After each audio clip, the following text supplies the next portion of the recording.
Chapter 159. 50 breaths later, the beasts appeared outside the gourd valley and surrounded the 30 foundational cultivators. There were more than 100 second-rank demonic beasts on the ground and more than 50 second-rank demonic birds in the sky. However, there were not many rank 1 demonic beasts, only a few hundred of them. There were less than 200 rank 1 demon birds. These rank 1 demonic beasts were not of much use against Foundation establishment cultivators and were only here to make up the numbers. Being surrounded by so many demonic beasts, the Liang clan cultivator who was smiling brightly earlier instantly had a bitter expression on his face. Everyone looked at the patriarch of the Yang family, Yang Zun. After all, he was the leader appointed by Elder Yang. Although Liang Jiaxing didn't put him in his eyes, the only cultivators he could command were the Liang family and the array master surnamed Wu. The dozen or so people led by the Yang clan and the 9 Foundation establishment cultivators of the Netherworld sect didn't listen to him at all. Seeing that everyone was waiting for him to make a decision, Yang Ziyuan had no choice but to speak up. He pondered for a moment and said, "There are many demonic beasts and birds. There were more than 100 demonic beasts on the ground. There was no hope for them to escape from the ground. There are only about 50 second-order demon birds. When we use the art of sword flight, the demon beasts on the ground can only use a few innate spells. They won't be of much use. So, let's ride on our swords and rush out of the encirclement of the demonic beasts and demonic birds. After we get out, we'll split up and break out. Does Daoyu have any objections?" No one had any objections. This was the best way to break out of the encirclement. Escaping through the earth was out of the question. The closest place to the outside of the mountain was about 800 miles away. Foundation establishment cultivators couldn't possibly escape through the earth for such a long distance. Moreover, the speed of earth escape was too slow. The 2 leaders of the Red-Beard Bandits were both peak stage Foundation establishment cultivators. Even earth escape could not escape the detection of their divine senses. He couldn't run fast, and he couldn't hide. If he returned to the ground, he would be surrounded. This method wouldn't work at all. On the other hand, he only needed to face over 50 second-grade demon birds and 6 Foundation establishment red-bearded bandits if he wanted to escape from the sky. Compared to earth escape and charging on the ground, sword kinesis was the most reliable way to escape. Yang Ziyuan shouted, "Attack!" and more than 30 people flew into the sky on their swords. Everyone's hands were not idle either. One after another, they cast spells to attack the rank 2 demon birds around them. Wang Daoyuan directly condensed a water dragon that was more than 200 feet long. Using 10,000 dragons emerging from the sea, he transformed it into 5 water dragons that were more than 4 feet long. A water dragon transformed into a water dragon armor to protect himself. The other 4 water dragons circled around the demonic birds that had come to stop them. The patriarch beside him also used the same method, but the water dragon he condensed was more than 300 feet long. In addition, the clan had cultivated the overturned sea art, which complemented the water dragon art. Its prowess was much greater. These demonic birds were also circling around in the air. The 30 or so Foundation establishment cultivators were trying to break through the encirclement in one direction. There were only a dozen or so demonic birds that could stop them immediately.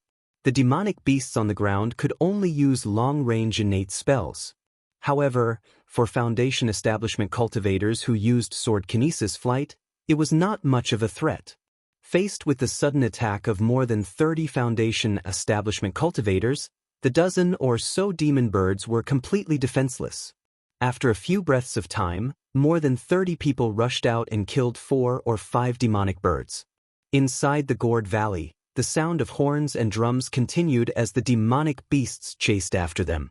Apart from the first and second masters of the Red-Beard Bandits, the other 4 Foundation establishment cultivators chased after them as well. The 30 or so Foundation establishment cultivators broke through the encirclement in the southeast direction. After breaking through the encirclement, they gradually spread out. Wang Daoyuan followed the clan head and fled in the south direction.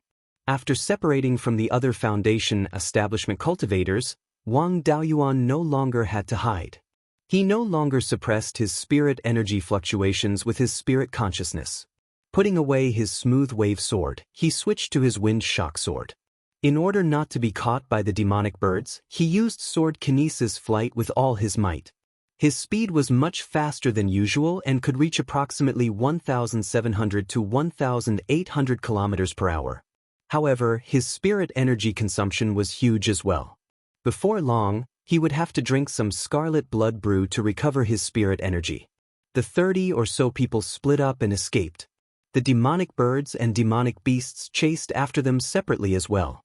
At that moment, there were 2 grade 2 demonic birds and 3 grade 2 demonic beasts chasing after Wang Daoyuan and Wang Xian. It was impossible for a cultivator to fly faster than a demonic bird of the same grade. They could only rely on occasionally turning back to throw talismans or use spells to force the demonic birds to retreat. After the 2 of them flew over 150 kilometers, Wang Xian transmitted his voice. Daoyuan, let's split up and run. There's a mid-grade grade 2 demonic bird behind us and 2 mid-grade grade 2 demonic beasts below us. Let's run together. It won't be long before the mid-grade grade 2 demonic bird catches up to you. If we split up, the mid-grade grade 2 demonic birds and demonic beasts will definitely chase after me. The ones chasing after you are definitely the 2 low-grade grade 2 demonic beasts. With your methods, killing them will be child's play. Wang Daoyuan transmitted his voice back. Then what will you do? It won't be easy for you to escape from 3 mid-grade grade 2 demonic beasts.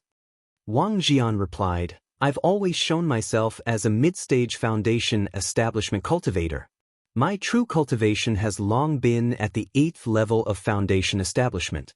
If I wasn't afraid that killing these 5 bastards would attract even more demonic beasts, I would have dealt with them long ago.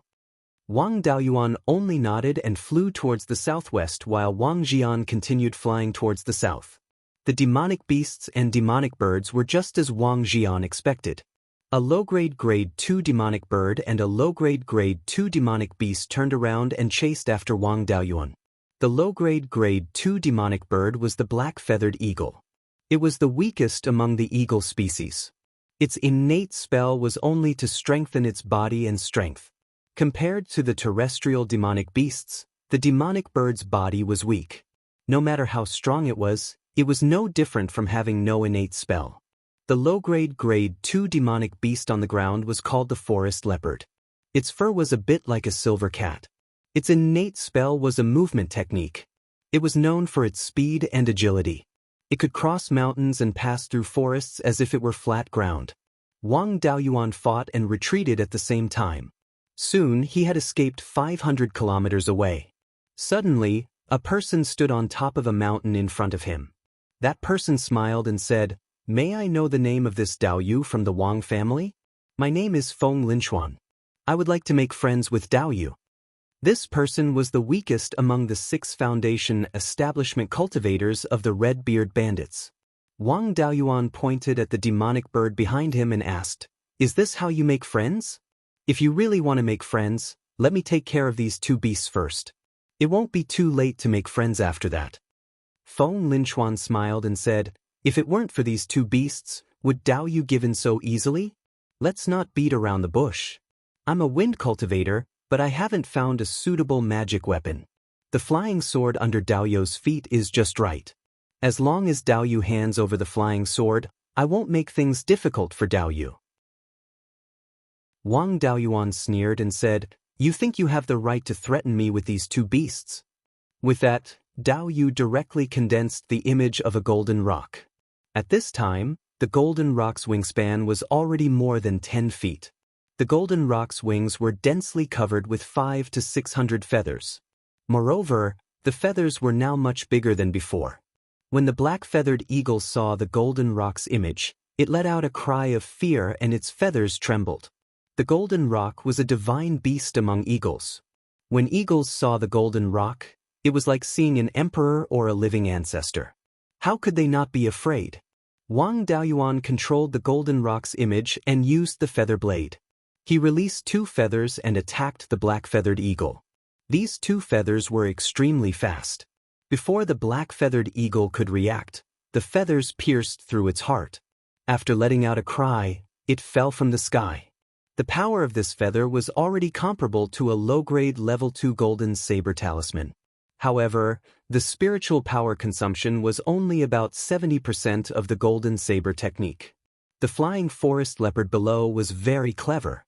When it saw the black-feathered eagle was killed, it turned around and ran. In less than 2 breaths, it disappeared into the forest.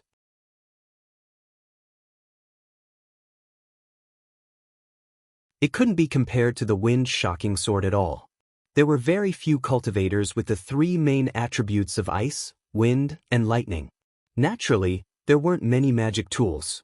It was very difficult for cultivators with mutated spiritual roots to come across a suitable magic tool. In the sect, cultivators with mutated spiritual roots were considered treasures, and it was not difficult to customize a magic weapon. But this Feng Linchuan was a rogue cultivator and a notorious red-beard bandit. Where would he find a suitable magic tool? Even if a weapon refiner was willing to refine a Dharma artifact for him, he still had to worry whether the other party was using the Dharma artifact as bait to take the opportunity to capture him in exchange for the bounty. Thus, it wasn't strange that he had designs on the shocking windsword. When Wang Daoyuan saw that he was chasing after him, he didn't hold back and directly threw 3 feathers behind him. Feng Linchuan hurriedly dodged, but he couldn't use the wind escape technique in the air, so his agility was greatly reduced. Although he tried his best to dodge, his arm was still grazed by a feather.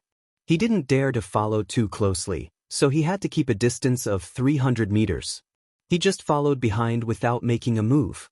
Wang Daoyuan sneered, "Daoyu wants to steal my magic tool, but why don't you dare to come forward? How about I let you take back the Golden Rock's phantom, and then we can fight?" Feng Linchuan was unmoved and didn't move forward. He just kept a distance of 300 meters and followed behind. At this distance, the Golden Rock's feather blades were almost useless.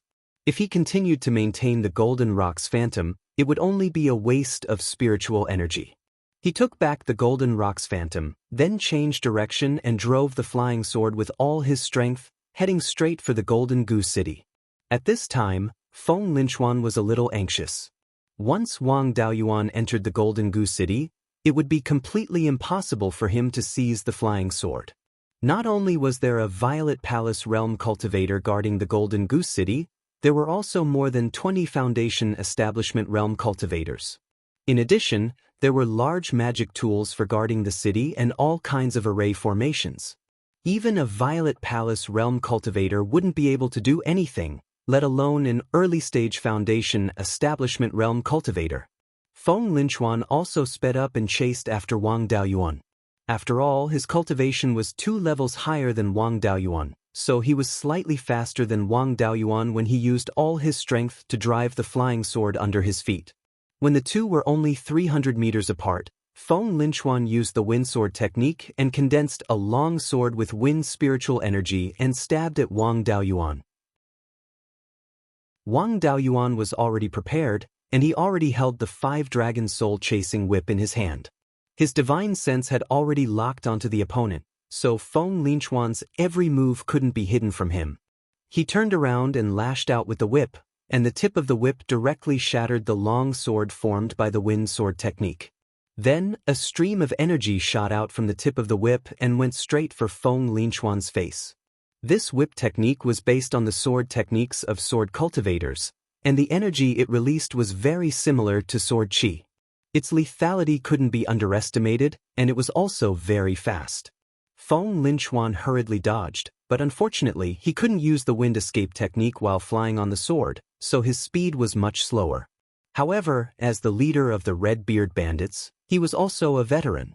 When he saw Wang Daoyuan's whip, he knew that this attack wasn't simple, so he used a second-grade low-grade earth armor talisman while dodging. The energy from the tip of the whip arrived in the blink of an eye. The shadow of the khaki-colored armor was directly shattered. The remaining energy of the whip hit his left shoulder. Fortunately, he was protected by the defensive spiritual armor, so the energy couldn't penetrate it. He only felt that his left shoulder was punched, and it hurt a little, but it wasn't serious. However, Wang Daoyuan's whip really scared him. It broke 2 second-grade spells and was still able to injure him. He didn't dare to continue fighting, so he turned around and tried to escape. Wang Daoyuan had been chased for a long time, and it wasn't easy for him to suppress his opponent. Feng Linchuan wanted to run, but how could Wang Daoyuan let him do as he wished? He also turned around and chased after him. Before he reached the Foundation Establishment realm, he could already release a whip in half a breath, so there was no problem for him now. Due to the characteristics of soft weapons, the attack speed couldn't be increased infinitely. 3 whips in a breath was already the limit. Even so, this speed was enough to make most opponents unable to resist. For example, Feng Linchuan was already beaten silly. He had also cast spells many times to counterattack, but the usually powerful wind attribute spells had become weak in front of Wang Daoyuan's whip. Fortunately, his defensive spiritual armor wasn't low grade, and it was still intact after taking a few whips from Wang Daoyuan. However, he was shaken by the remaining force of the whip and spat out a few mouthfuls of blood. Flying on the sword, the two's speed was about the same, so there was no way to increase the distance between them. Moreover, he had to constantly use spells, so he couldn't escape at all. Otherwise, he would be treated as a live target by Wang Daoyuan. Feng Linchuan wasn't a brute. He knew that he couldn't win in the air, so he didn't want to fight to the death. He wanted to land on the ground as soon as possible and use the wind escape technique to avoid the attack. He rushed to a mountain diagonally below him on his sword. Wang Daoyuan wouldn't let him go so easily, so he followed behind and whipped him. After taking 5 or 6 whips and spitting out 5 or 6 mouthfuls of blood, he finally landed on the mountain. Chapter 161. Wang Daoyuan followed closely behind and landed on the mountain peak, lashing out at Feng Linchuan again. Although Feng Linchuan was heavily injured, his reaction was still extremely fast. He used the wind escape technique and dodged the attack. Wang Daoyuan couldn't keep up with the speed of 3 whips per second. After such a long time, he had used up more than half of his spirit energy. He had to slow down and lashed out once every 2 breaths. Seeing Feng Linchuan's fatigue, Feng Linchuan felt that his chance had come. Taking advantage of the gap, he used wind escape to rush over and kill him in one blow. Wang Daoyuan's divine sense had been watching him, so how could he let him succeed? He used cloud escape to dodge the sneak attack. He even turned around and lashed out at him. Feng Linchuan didn't make any defensive preparations and took the whip head-on, flying 10 meters away. Before he recovered, Wang Daoyuan took out a jar of 100-year scarlet blood wine and drank a few mouthfuls. After refining it a bit, his spirit energy recovered to 70 to 80%. This made Feng Linchuan, who wanted to rely on his cultivation and spirit energy to win, lose confidence. After drinking a few mouthfuls, he recovered more than half of his spirit energy. That jar of wine was enough to exhaust him to death several times. He no longer had any hope of winning and took out a few middle-grade level 2 spirit talismans, saying, "I'm not good enough and I'm not Daoyou's match. But I still have a few middle-grade level 2 spirit talismans. If we really fight, it's hard to say who will win." Wang Daoyuan took out a stack of middle-grade level 2 spirit talismans and asked sincerely, "Is this the spirit talisman Daoyu is talking about?" Feng Linchuan was naturally knowledgeable. With a sweep of his divine sense, he knew that the 50 to 60 spirit talismans in Wang Daoyuan's hand were real. His face turned ashen. His trump cards were like cabbages to Feng Linchuan. What was there to fight about? After a while, he sighed, saying, "I overestimated myself. If you want to kill me, do as you please." Wang Daoyuan laughed and said, "My Wang family has always minded our own business. Why would I want to kill Daoyu? This time, I participated in the encirclement of your side because I was forced by the Liang family and had no choice. From the beginning to the end, the cultivators of my Wang clan have not killed a single one of you. The Wang family has no intention of becoming enemies with you, so please do not invade our Wang family's property. Of course, if you insist on starting a war with my Wang clan will naturally accompany you." Only his own family knew that he had disguised himself as a Liang clan cultivator and killed the Red-Beard bandits. Things that outsiders didn't know about could be treated as if they had never happened. With that, he took out a pill bottle and tossed it to Daoyu. Here are 10 second-grade rejuvenation pills, enough to heal Daoyu. As for this shocking wind sword, I only use it as a means of transportation. If Daoyu wanted it, there was no harm in giving it to Daoyu. However, this is something left behind by my ancestor, and as a descendant, I dare not give it away so easily. Please forgive me, Daoyu.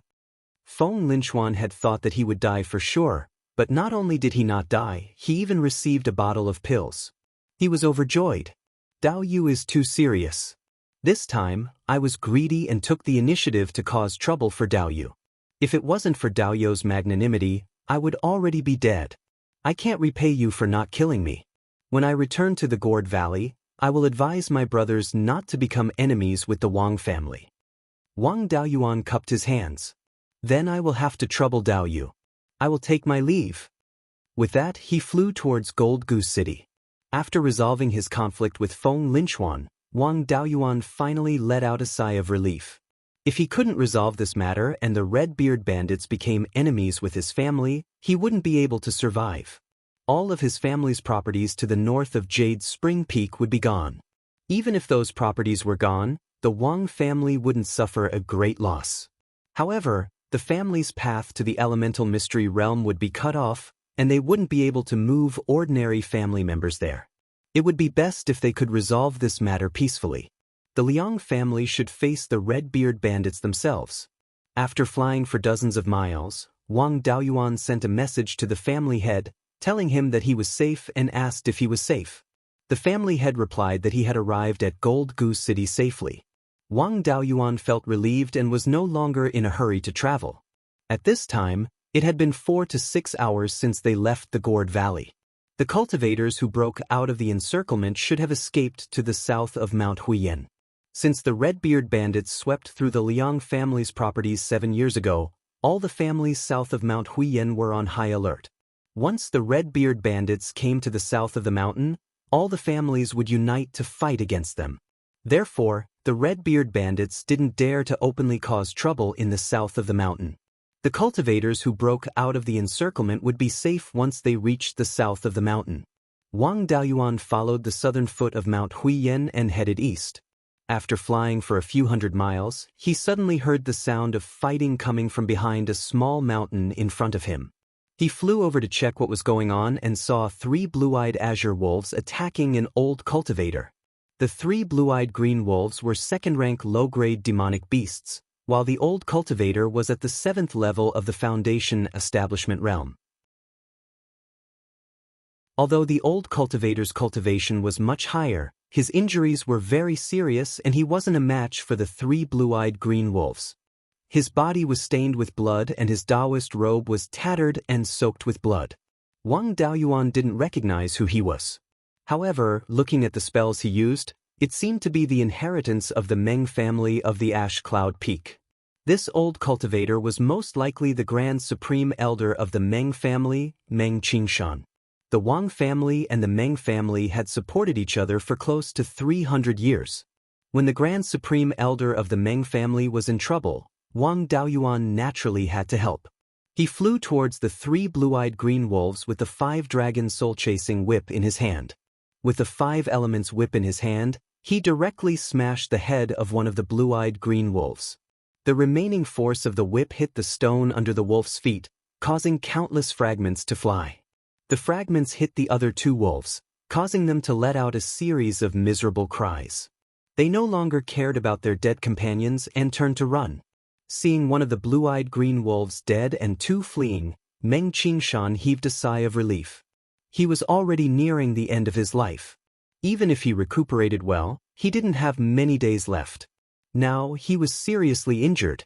Previously, he was holding on with a single breath.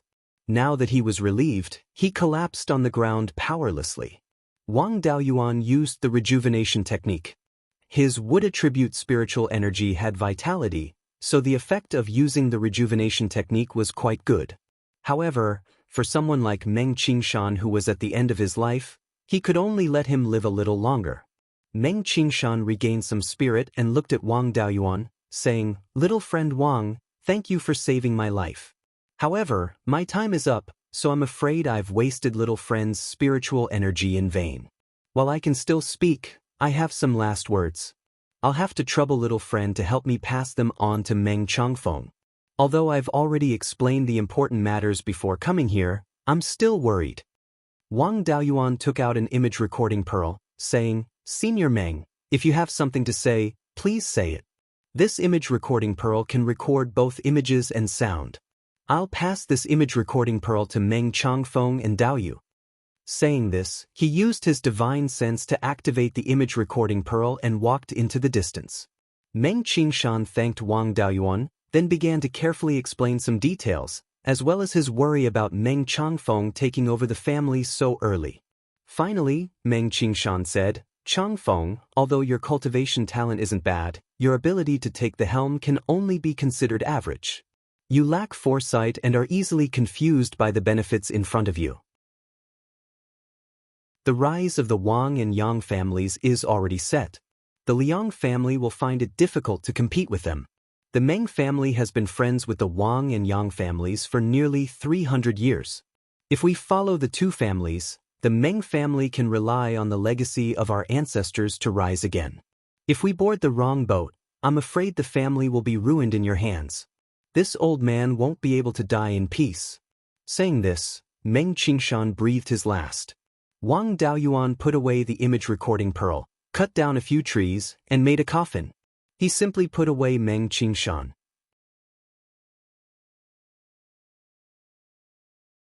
Chapter 162. Wang Daoyuan released Yun Yi from the spiritual bead space, found a few vines, and tied Meng Qingshan's coffin to its back. After all, the Wang and Meng families were old friends, so they still had to respect Meng Qingshan's body. It was not appropriate to directly put it in the storage bag. This place was more than 2,000 miles away from the Meng family's Ash Cloud Peak. Foundation establishment cultivators could only fly on their swords, so their ability to carry weight was very weak. Carrying a coffin, they couldn't fly on their swords, and walking for more than 2,000 miles was time-consuming. With Yun Yi here, it was natural to let it do the hard work. At first, this guy was the overlord of the space, bullying whoever it caught. Later, when the fierce blood pigs reproduced, it was beaten until it didn't dare to land. There were golden wings in the sky.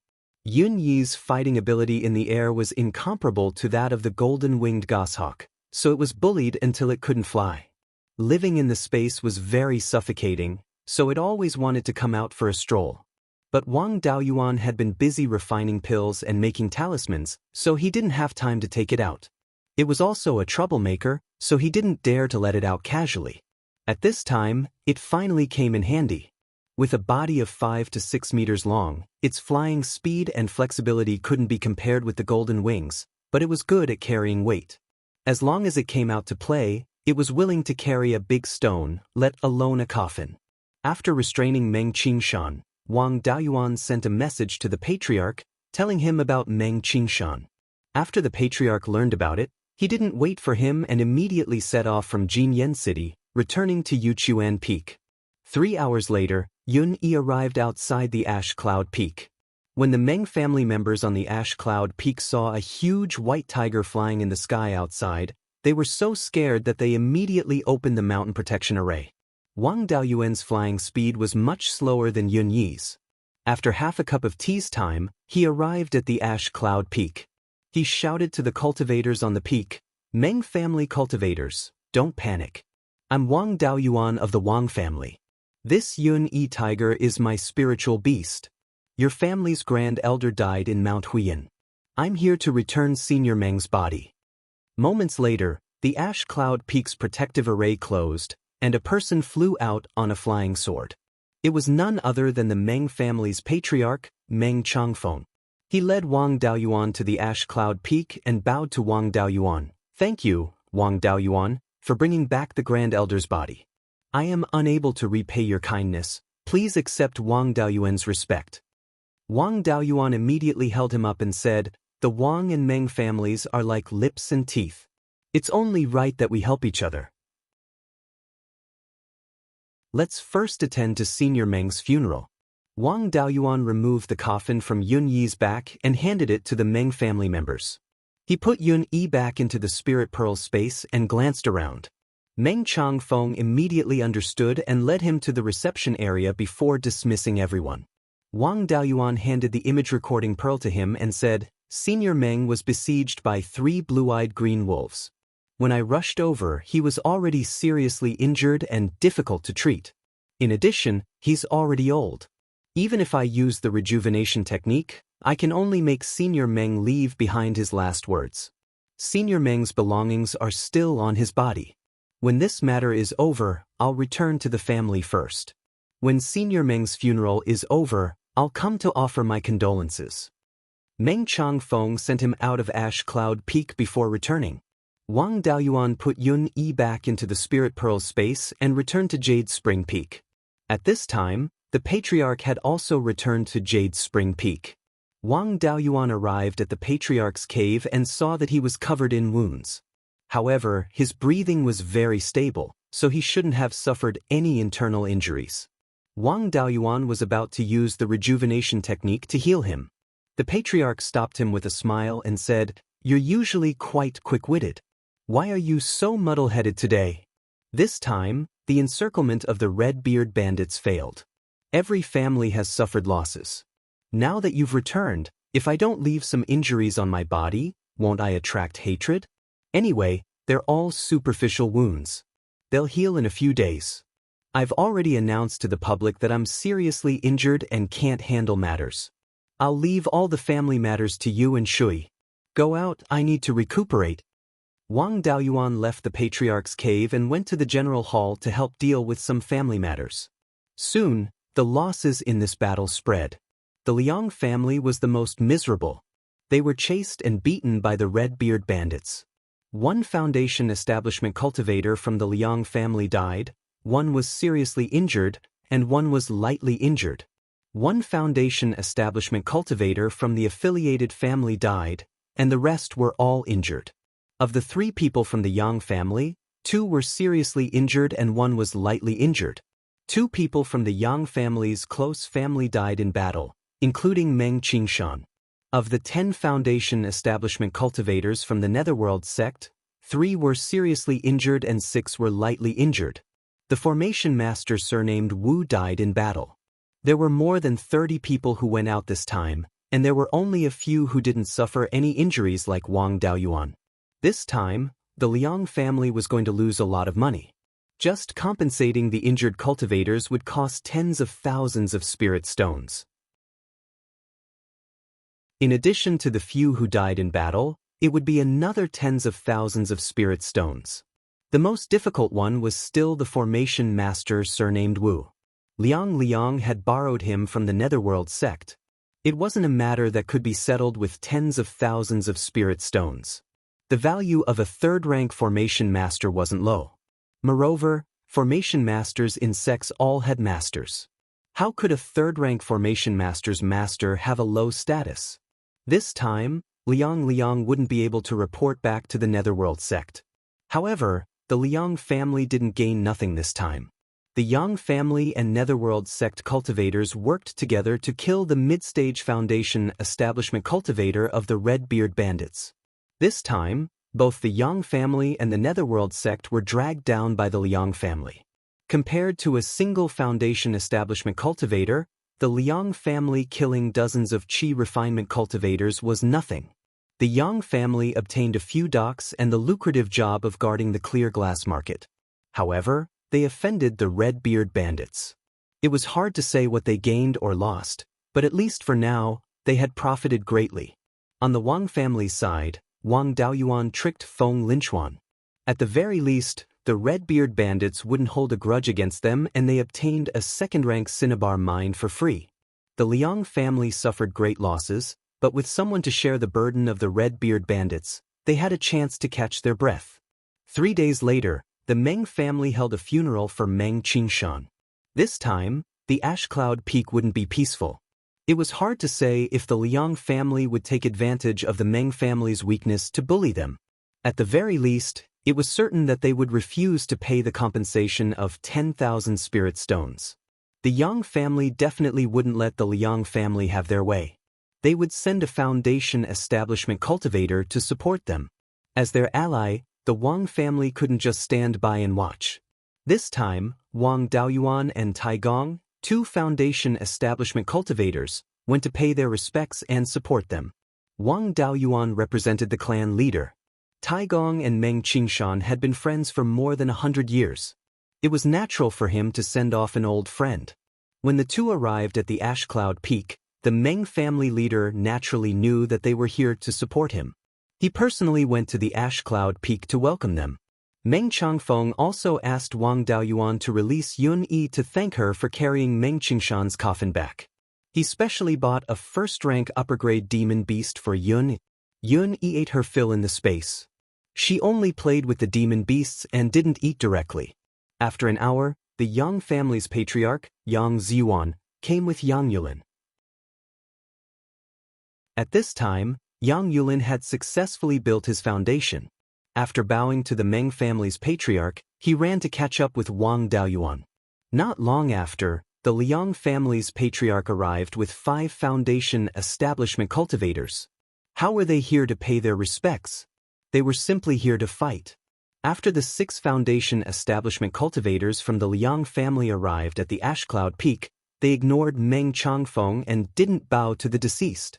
They directly released their auras to pressure Meng Changfeng. Meng Changfeng only had 5 foundation establishment cultivators, and 3 of them were early-stage foundation establishment cultivators. They were at a disadvantage in terms of aura. Yun Yi was using its claws to tease the first-rank upper-grade demon beast when it felt someone pressuring it with their aura. It stood up and roared angrily. Even though its cultivation was low, its bloodline was still that of a grade 2 high-tier demonic beast. On top of that, it had a massive body and a resounding roar. Apart from Wang Daoyuan, the other foundation establishment cultivators present were stunned.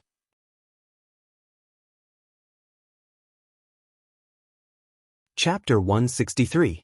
When Yun Yi saw that the Liang clan had ill intentions towards its master, it walked behind Wang Daoyuan and stared at them with its tiger-like eyes. It was about 50 to 60 feet long. When it stood up, its head was about 20 feet tall, which was about the height of 4 strong men combined. Even 8 to 10 cultivators of the same level couldn't suppress its aura. It even purposely opened its mouth halfway, revealing its 1-foot-long canine teeth and licking its mouth from time to time. If a battle really broke out at such a close distance, even a mid-stage foundation establishment cultivator could be killed by Yun Yi in an instant if they didn't have a high-level escape technique. Seeing that he couldn't take advantage of it, Liang Jiaxing snorted and said, "How can an animal be so impudent in Daoyou's morning hall?" Wang Daoyuan smiled and said, "The animal is rude. Seniors, please excuse us." The people behind Liang Jiaxing were a little embarrassed. They came to pay their respects, but they didn't pay their respects to the deceased's family and directly used their aura to suppress them. They were the most rude ones. As the head of the Meng clan, Meng Changfeng naturally didn't want to make things too tense. If a fight broke out, the Meng clan would be the one to suffer the most. He came out to smooth things over and said, "This tiger Yun Yi carried the body of the Grand Supreme Elder back. I asked Daoyu to release it and use a demonic beast to thank it. I hope seniors and Dao you can forgive me for my rudeness."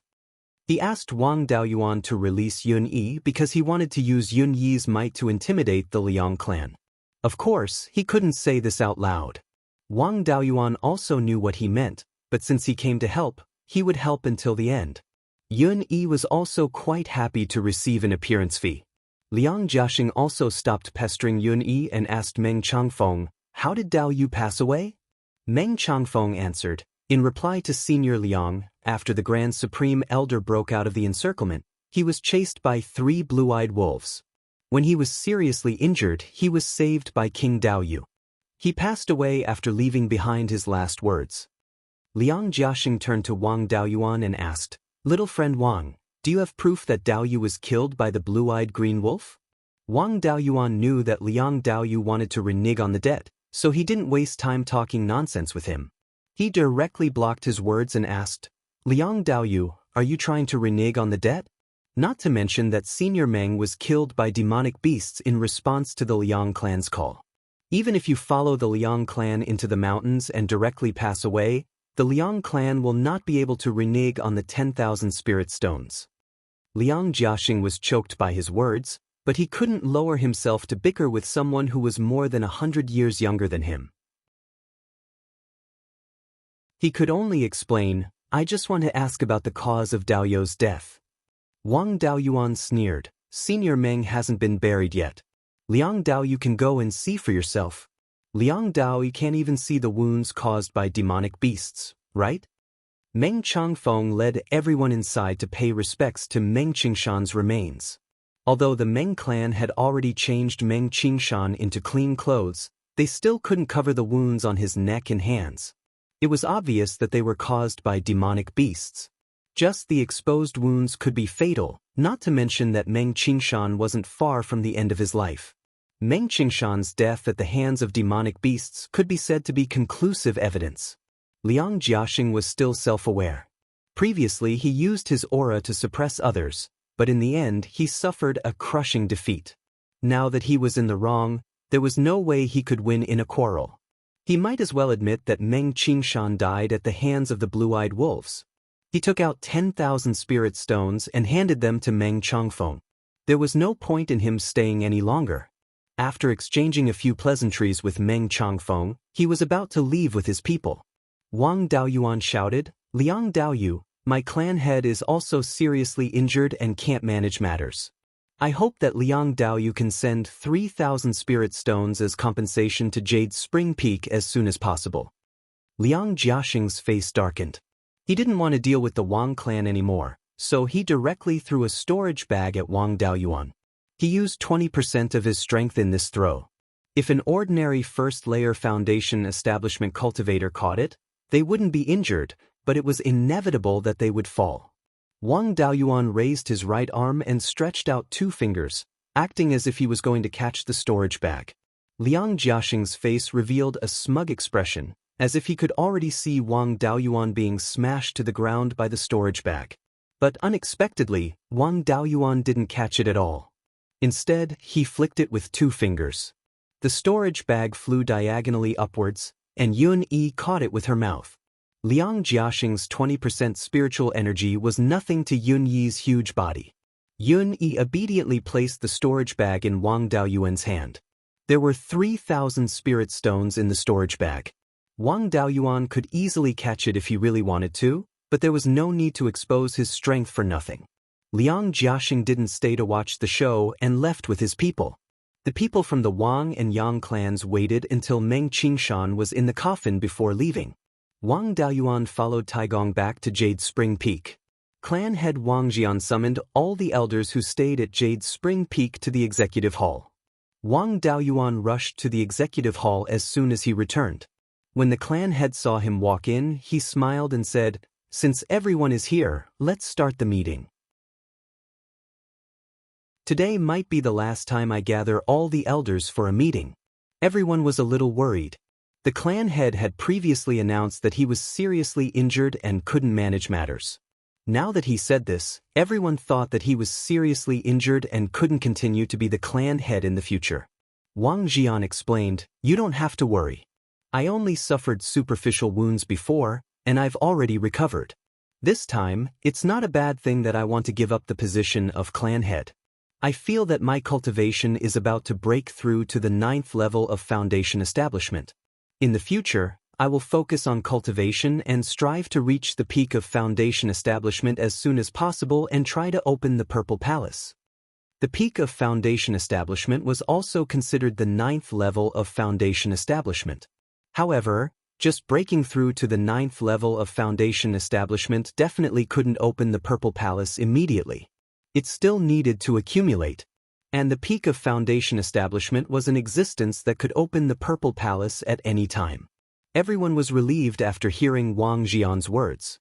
Wang Jian continued, "Therefore, I plan to give up the position of clan head and concentrate on cultivation. What everyone wants to discuss is who should take over the position of clan head. There are 3 people who are suitable to be the clan head. They are Shi, Dao Yuan, and Dao Chang. Dao Chang has been focusing on cultivation since he was young. He doesn't have enough experience and is still a little immature. There's no need to talk about Shui. The clan has nurtured him as the successor for decades, and he has gained experience in various industries. He's also very experienced in doing things.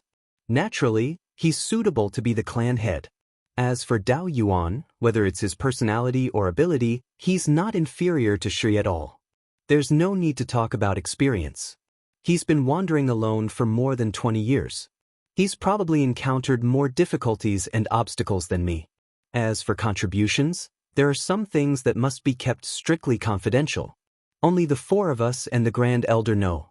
But what I want to say is that everyone here added up probably doesn't have as many contributions as Daoist. Let's talk about what everyone knows. The Spirit Spring Cave was discovered by Daoist, and the business with Green Willow Province was facilitated by Daoist.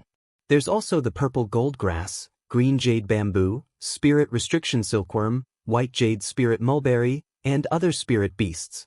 They were all given to the clan by Daoist. If we add in the contributions that everyone doesn't know about, even if the clan empties everything to reward Daoist, it's far from enough. Therefore, when choosing the new clan head, don't be biased just because Daoist is young. If anyone has any opinions, you can raise them.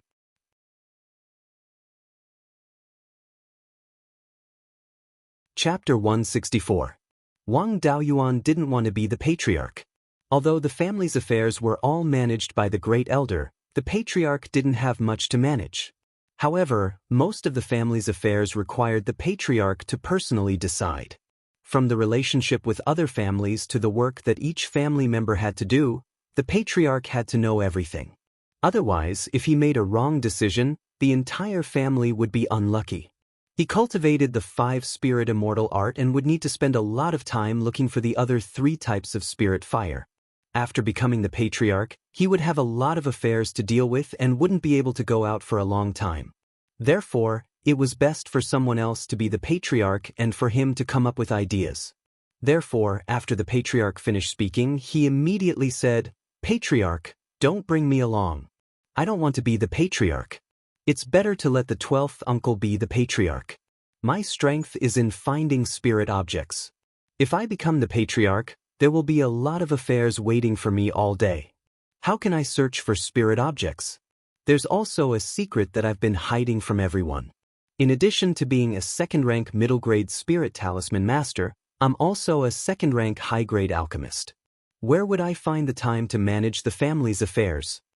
As soon as these words came out, before anyone could react, 7th Uncle Wang Shohong stood up excitedly and asked, "Is this true? Are you really a second-rank high-grade alchemist?" Wang Daoist smiled but didn't answer. He directly took out a stalk of dew-congealing grass that he had harvested and stored for a long time. In his hand, he condensed a ball of flame with fire attribute spirit energy and roasted the dew-congealing grass to extract its essence. After a few dozen breaths, the dew-congealing grass turned into a pile of ashes. Wang Daoyuan's hand had an additional ball of transparent liquid the size of a longan. It was the essence of the dew-congealing grass. He smiled at Wang Shohong and said, "7th Uncle, do you think my skills are okay? If you still don't believe me, I can refine a furnace of essence condensing pills with my bare hands." Wang Shohong shook his head and said with a bitter smile, "No need. Just this method of extracting the essence is much better than mine. He's at least a second-rank middle-grade alchemist. In addition, he doesn't use an alchemy furnace and extracts the essence of spirit herbs with his bare hands. His level is even higher. He should be a second-rank high-grade alchemist." The other elders were laymen in the field of alchemy, so they couldn't tell whether it was good or bad. Since Wang Shohong, an alchemist, said it was amazing, then it was really amazing. The patriarch thought for a long time and said, "I thought that since you have made such a great contribution, when you become the patriarch, everything in the clan will be handed over to you. You can take whatever you want. Since you don't want it, then I'll have to properly count your contributions. Before I abdicate, I'll make one final decision. You'll get 30% of the benefits from your contributions to the family. This is what you should be given according to the family rules. For those that need to be kept secret, half of the profits will go to you. Whether you want it or not, the family will keep it for you. You can use it whenever you want. You can do whatever you want with these spirit stones. You can even throw them into the river. Also, you can't just ignore everything. Pick a position yourself. While I'm still the patriarch, I can promise you that you can have any position you want. Wang Daoyuan was very satisfied that he didn't need to be the patriarch and didn't need to be restrained. He pondered for a long time and said, "Patriarch, since you mentioned the issue of the family rules, I'll talk about my views on them. I just want to say that the rules of our Wang clan and the vast majority of other clans are simply terrible. I've always wanted to reform the family rules, but I was busy with the matter of building my foundation and didn't have time to care about these things. Since Patriarch wants me to pick a position, I'll pick a position that can propose reforms for the family." Ninth great-uncle said, "The rules of all the clans I know are more or less the same. Everyone is like this." Wang Daoyuan replied, "The biggest problem is that everyone is like this. It shows that no one is making changes. There is nothing perfect in this world, and the same goes for the clan rules. There are always loopholes that can't be fixed no matter how much you fix them. Every loophole in the clan rules, once discovered and exploited, will cause harm to the clan. If this loophole isn't fixed, then the damage it causes will accumulate, and the damage to the clan will become greater and greater until it can destroy the entire clan. Only by constantly patching up the loopholes can the clan have a chance of surviving. As far as I know, there isn't a single clan in the state of Zhao that can surpass 10,000 years. Even in the whole of Beiyuan Xiuxian, there isn't a clan with 10,000 years of history. There are very few clans with more than 1,000 years of history. Most of the clans are gone in a few hundred years. One or two clans can be said to be an accident, but if all the clans are like this, then all the clans have made similar mistakes. This similar mistake is the clan rules." The patriarch nodded and said, "Since you want this position, then I'll give it to you. I'll appoint you as the reform elder. In the future, you'll be in charge of changing the clan rules. Since Dao Yuan isn't willing to be the patriarch, then Shui will be." Dao Yuan, tell us roughly how to change it. According to you, the clan rules are related to the life and death of the clan. We have to know how you want to change it. Wang Daoyuan replied, "Since we're all in the upper echelons of the clan, then we'll change it from top to bottom. We'll start with the elders. First of all, there's a problem with the selection of elders. If one's cultivation reaches the peak of qi refining, or one of the 100 arts of cultivation reaches the second level, then one can become an elder. These people can make more contributions to the clan, so it's understandable for them to become elders. But those who don't have good cultivation talent and aren't good at the 100 arts of cultivation don't mean that they can't make great contributions to the clan. For example, the 10th granduncle has been running the store for many years. His contributions aren't any less than those of you sitting here, maybe even more. However, he can't become an elder. This is unfair to him. Therefore, I feel that when promoting an elder, we can't just look at the cultivation level and the 100 arts of cultivation, but also at the actual contribution. If you're a good shopkeeper, you can also become an elder." Everyone nodded. What he said was indeed reasonable. In the hundreds of years of the clan's history, there were more than one or two people like Wang Zhihe. They had devoted their whole lives to the clan and made greater contributions than many elders, but they didn't have the chance to become an elder.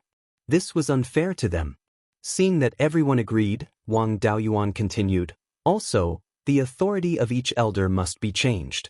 The current situation is that most of the clan's affairs are placed on the first elder and the patriarch. If the other elders have something to do, they can just send it to the first elder. Then the patriarch makes decisions and the first elder executes them. The patriarch and the first elder have endless work to do, while the other elders have nothing to do.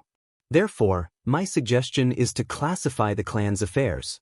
Mining, spiritual plants, alchemy, raising spiritual beasts, transportation, trading, finance, and so on, set up an elder for each. Under each elder, set up a few stewards. Of course, it's more or less like this now, but the authority of the elders and stewards can't be separated. In the future, the daily affairs of all aspects will be decided by the elders and executed by the stewards.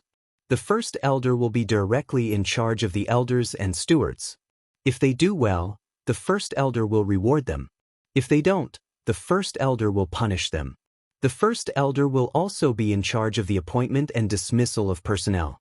The appointment and dismissal of each steward position will be decided by the first elder and the elders directly under the stewards. The major affairs will be decided by the patriarch and the elders after discussion. If there's a big disagreement, the patriarch will make the final decision. The patriarch has the highest authority to appoint, dismiss, reward, and punish. He has the right to overturn the decisions of the first elder and the elders. In this way, many things can be dealt with quickly, and the efficiency will be much higher. The system was compatible with the production level, and all cultivators were regarded as mortals. The production level of Beiyuan Xiuxian was very similar to that of the feudal imperial era of Wuxia in his previous life. The structure proposed by Wang Daoist was also a simplified version of the 3 provinces and 6 ministries system. Some modifications were made, and a layer of the clan's skin was put on. Each elder was equivalent to the minister of the 6 ministries, the first elder was equivalent to the prime minister, and the patriarch was equivalent to the emperor. Because the number of cultivators in the clan was limited, they couldn't support too much of a frame. The current simplified version was enough. In the future, they would make changes according to the actual situation of the clan.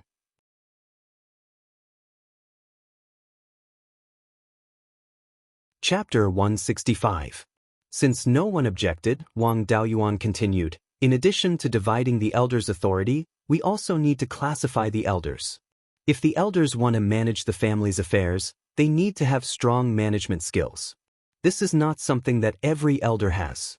For example, second brother has reached the peak of Qi disciple and has become a family elder. However, he is only suited for battle and not for managing the family's affairs. This kind of elder is an honorary elder and has the treatment and status of an elder. They can also participate in the family's decisions, but they can't manage the various affairs. An honorary elder can also be a steward under other elders and have the treatment of both an elder and a steward. This is also my next suggestion. The treatment is divided into 2 types. One is the treatment of a title and the other is the treatment of authority. Take second brother as an example.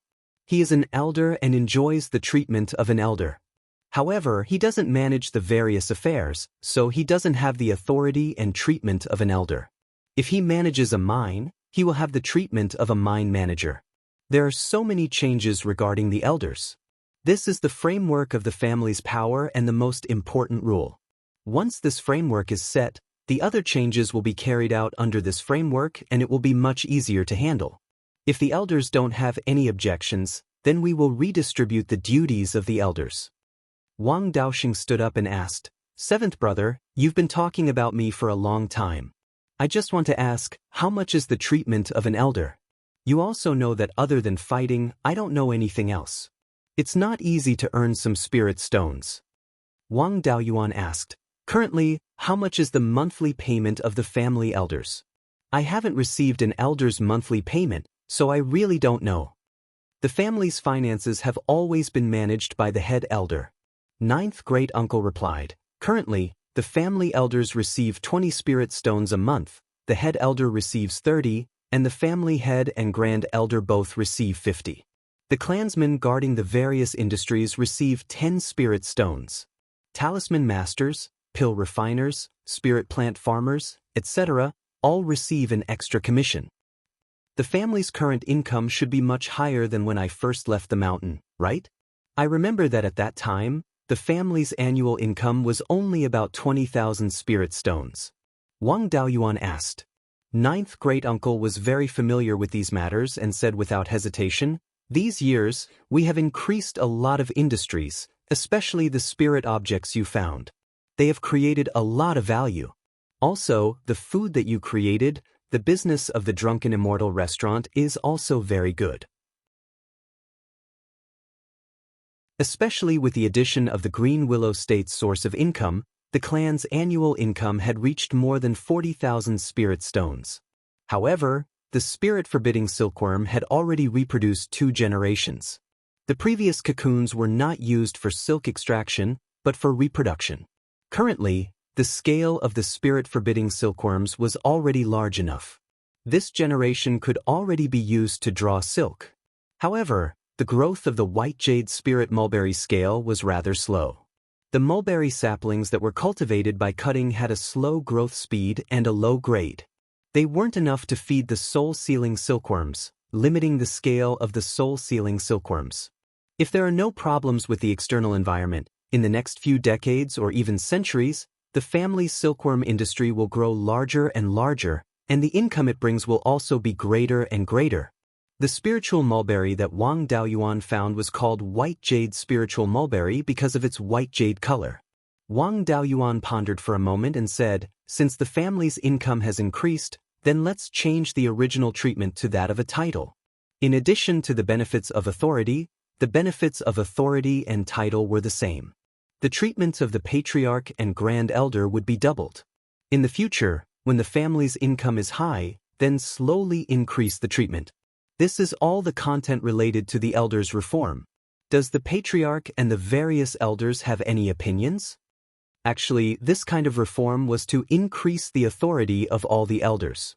Previously, head elder seemed to have great authority, but he was tied down by daily trivial matters and did not have time to exercise his authority at all. All the authority was in the hands of head elder. The other elders did not have much authority at all.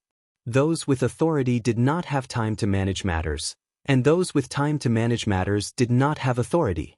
Now that the authority was divided, head elder and the patriarch would have greater control over the family. The other elders also had the authority to manage matters. In addition, the various elders' treatment had increased. Everyone had no objections. The patriarch smiled and said, since everyone feels that what Dao Yuan said makes sense, then I'll make the decision and decide to start the family's reform. Dao Yuan presiding over the reform involves all aspects of the family. He can't have no authority in his hands. Just giving opinions for the family's reform definitely won't do. How about this? The family will set up a punishment elder. If a clansman makes a mistake, it will be handled by the punishment elder. Dao Yuan has made great contributions to the family. Unfortunately, he is a junior and cannot directly take on the position of grand elder. Then don't be a reform elder. He will temporarily take on the role of punishment elder and preside over the reform. His status is the same as grand elders, and he has the authority to manage the other elders besides head elder. This is only when Dao Yuan himself is the punishment elder. The succeeding punishment elder can only manage the clansmen who have made mistakes. Alright, this matter is settled. My mission is completed. I won't care about the appointment of the other elders. After saying that, he took out a few books and a few jade slips from his storage bag and handed them to Wang Shui, saying, Shui, the family's income and expenditure records, various industries, and the situation of the clansmen are all here. From now on, you are the patriarch. Everyone stood up and bowed to Wang Shui, saying, Greetings, patriarch. They bowed to Wang Jian again, saying, Greetings, grand elder. Wang Jian stood up and said, In the future, the family's matters will be handed to you all. After saying that, he walked out of the meeting hall. Everyone bowed in unison, saying, Farewell, grand elder. Wang Shui had been groomed as the successor of the patriarch for dozens of years. It was not difficult for him to exercise the authority of the patriarch. He sat on the main seat of the meeting hall and said, Next is the division of authority of the various industries, and the appointment and dismissal of the elders. Dao Yuan, continue speaking. Let's discuss it together. Wang Daoyuan continued, My idea is to separate the management of the various industries of the clan. Each industry will have a hall, and the elders will be in charge of it. The spirit plant hall will be in charge of the planting and harvesting of all the spirit plants in the clan, as well as the management of the spirit fields. The medicine hall will be in charge of refining pills and storing spirit herbs.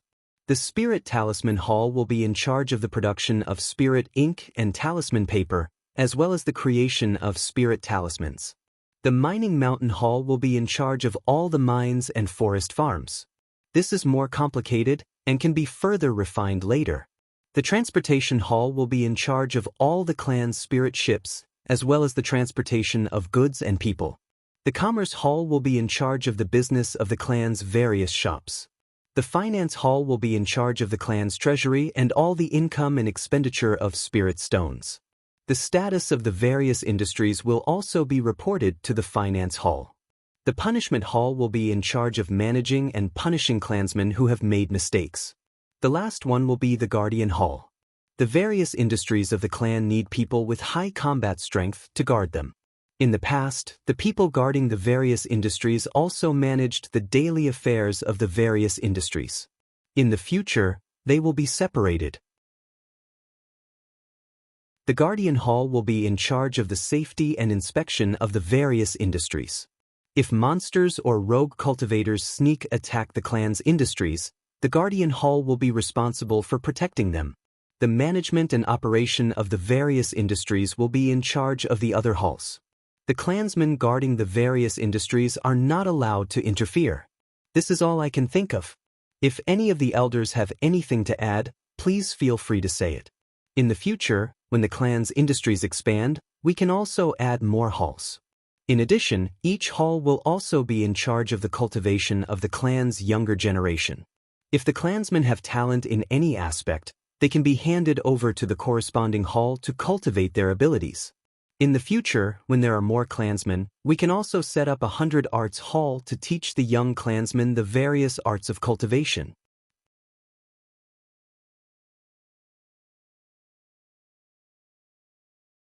Chapter 166.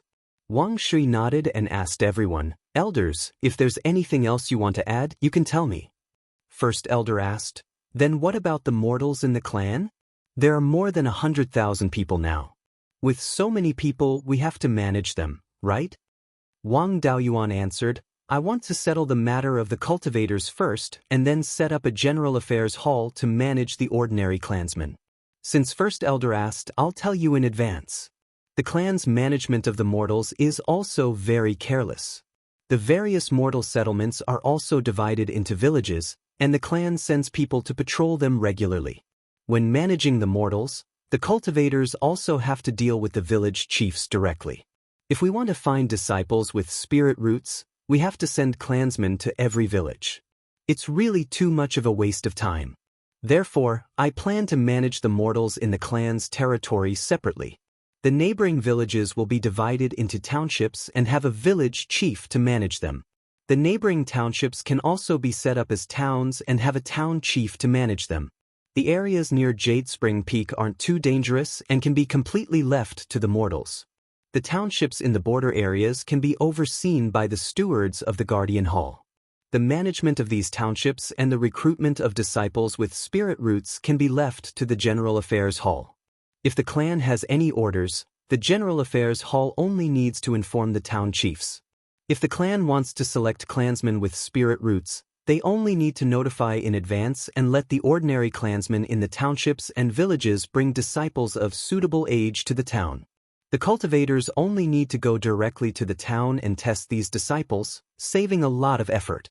Of course, if these mortal town chiefs and village chiefs deceive their superiors and use their power for personal gain, then they can be handed over to the disciplinary hall. Fourth Uncle Wang Shuyuan asked, "Then how do we manage the mulberry silkworms?" The planting and harvesting of the white jade spiritual mulberry are under the control of the spiritual plant hall. Raising the spirit silkworms and extracting the silk are not under the control of the spiritual plant hall. This is very troublesome. In addition, there are long-eared rabbits, jade-boned phoenix-tailed pheasants, golden rock antelopes, and forest foals used for transportation. If we don't care about these things, the clan's spirit fields will be ruined by them. Wang Daoyuan said with a smile, "Thanks to Fourth Uncle's reminder, I was only thinking about solving the big problem and almost forgot about these things. For the industries that are currently small in scale and not enough to establish a hall, we can establish a small hall and call it a department. For example, for the mulberry silkworm industry, we can establish a spirit silkworm department. For the management of spirit beasts, a spirit beast division could be established. When the scale was large enough, it could be directly upgraded to a hall. The manager of the spirit silkworm department and the spirit beast department could be called a general manager, and they could also manage many managers. The position of head chief was held by someone who was not an elder. his title and treatment were lower than that of an elder, and his authority and treatment were equal to or slightly lower than that of an elder. Like the elders, the managers were directly managed by the great elder. I suggest that the various halls don't have to be managed by elders. Some of the clansmen were talented in management, but their cultivation and contributions to the clan were not enough for them to become elders.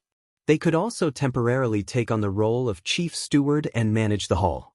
If there were areas where the authority of each hall and each division overlapped, they could be further divided. By the way, ninth great-uncle, how many cultivators are there in the clan right now? Ninth great-uncle clearly remembered such important data. He didn't even need to think about it. At present, the clan has a total of 85 cultivators. Among them, there were still 10 people from the Ji generation, 25 from the Shou generation, and over 30 from the Dao generation. In addition, there are also cultivators who have married into the clan or married into the clan, a total of 18 people. Wang Daoyuan asked, I heard that mortals whose ancestors were cultivators had a probability of giving birth to a child with spiritual roots. The highest was 1 in 10, and the lowest was 1 in 1,000. Our clan has more than 100,000 mortals. Even if a large portion of the clansmen were the descendants of more than 30 generations of our ancestors, the probability of giving birth to a cultivator dropped to 1 in 1,000. At the very least, there should be several hundred cultivators, but the clan's present cultivators are less than 100. What's going on? The great elder replied, there is indeed a saying that the probability of giving birth to a child with spiritual roots is higher among the mortal descendants of cultivators. However, this is not only a matter of bloodline, but also a matter of living environment. The close relatives and descendants of cultivators live in places rich in spiritual aura. Occasionally, they can eat spiritual grains and accumulate some spiritual aura in their bodies. Their children are influenced by the accumulated spiritual aura in their bodies, and the probability of them having spiritual roots is higher. If they live in places with thin spiritual aura and can't eat spiritual grains, the probability of their descendants having spiritual roots is not much higher than that of ordinary mortals. Wang Daoyuan pondered for a moment and said, it seems that in order to increase the number of cultivators in the clan, we must first gather the clansmen in places rich in spiritual aura. In addition, the close relatives of the clan's cultivators, as well as the wives and concubines of the cultivators, after they become pregnant, the clan will provide them with spiritual grains for free. With the clan's financial resources, it is impossible to provide for all the clansmen. We can only give priority to the close relatives of the cultivators. These matters can be handed over to the General Affairs Hall to manage in the future. Right now, we can only let the Great Elder manage it. In the future, the treatment of the clansmen will also have to change. According to the amount of contribution, they will be given a monthly allowance. However, these matters are rather detailed and can't be discussed clearly in a short period of time. It is better to first set the general framework and then slowly improve it later. If there are no problems, then we will assign managers to each hall and the 2 divisions. I have been outside for a long time and know very little about the clan's internal affairs. I am also unable to determine which elder is suitable for which hall. It is better for the clan head and the elders to discuss and decide. After he finished speaking, Wang Shi asked, Elders, do you have anything else to add? If not, then we will discuss which hall each elder will be in charge of. None of the elders had any objections. Following this, they discussed the authority of each elder. Spiritual plants, pills, and talismans. These 3 halls were purely technical institutions. Those who didn't understand couldn't manage them. 4th Uncle Wang Shouyuan was the spiritual plants elder and managed the spiritual plants hall. 7th Uncle Wang Shouhong was the pill elder and managed the pill hall. 5th Uncle Wang Shui was the spirit talisman elder. Wang Shui was 9th uncle's son and Wang Daoqing's father. Wang Shui was very similar to Wang Jida. His cultivation talent wasn't bad and his talisman talent was also above average. At this moment, he was both peak Qi disciple and a 2nd-level lower talisman master. It was natural for him to be the spirit talisman elder. 10th Uncle Wang Jihe was directly promoted to be the commerce elder and managed the commerce hall. The Guardian Hall and the Transportation Hall both needed to be strong enough in fights of magical powers. In addition, the Transportation Hall also needed to be familiar with the waterways. These two positions were best left to 8th Uncle and 9th Aunt. 9th Aunt guarded the northern part of the clan all year round and had little to do with water transportation. Thus, 9th Aunt Wang Shoujing was the Guardian Elder and 8th Uncle Wang Shoujiang was the Transportation Elder. The Disciplinary Hall was temporarily replaced by Wang Daoyuan. The Finance Hall was too important and there were no elders skilled in finance, so it could only be managed by the Great Elder. The Mining Hall was the most troublesome. It included searching for ores, mining, building various facilities, and managing the protection and harvesting of the forest. The most troublesome work was naturally left to the person who needed the most experience. Wang Daoyuan wasn't willing to be the clan leader, so the position of the next clan leader fell to Wang Daocheng. Thus, Wang Daocheng was the mining elder and managed the clan's mines and forest. The general manager of the Spirit Beast Division was 15th Uncle Wang Shoucheng.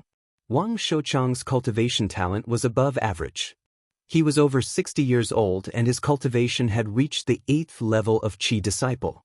He didn't practice the 100 arts of cultivation. He was only interested in raising spirit beasts and was in charge of raising the forest foals.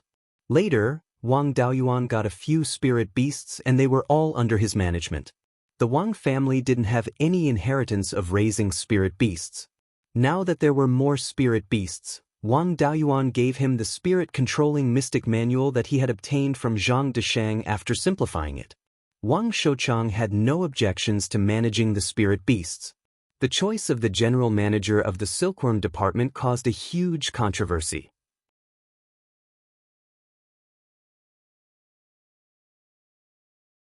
Chapter 167.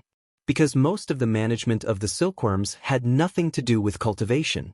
Picking, processing the mulberry leaves, and feeding the Ling silkworms regularly, normal people could do these tasks. When the Ling silkworms were full, they usually wouldn't run around. One xiozha could easily manage tens of thousands of Ling silkworms. Due to this, the xiozha that managed the Ling silkworms all had low cultivation and didn't have any skills. To appoint the chief steward of the mulberry silkworm department, someone who had never managed silkworms was definitely not suitable. And those who had managed silkworms before were all of low cultivation. The chief steward could be said to be half an elder. The elders were not happy to appoint a xiozha with low cultivation as the chief steward.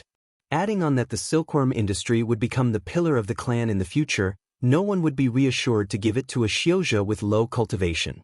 In the end, Wang Shui, Wang Zhida, and Wang Daoyuan, the three people with the highest status, decided that regardless of cultivation, ability and contribution would be looked at.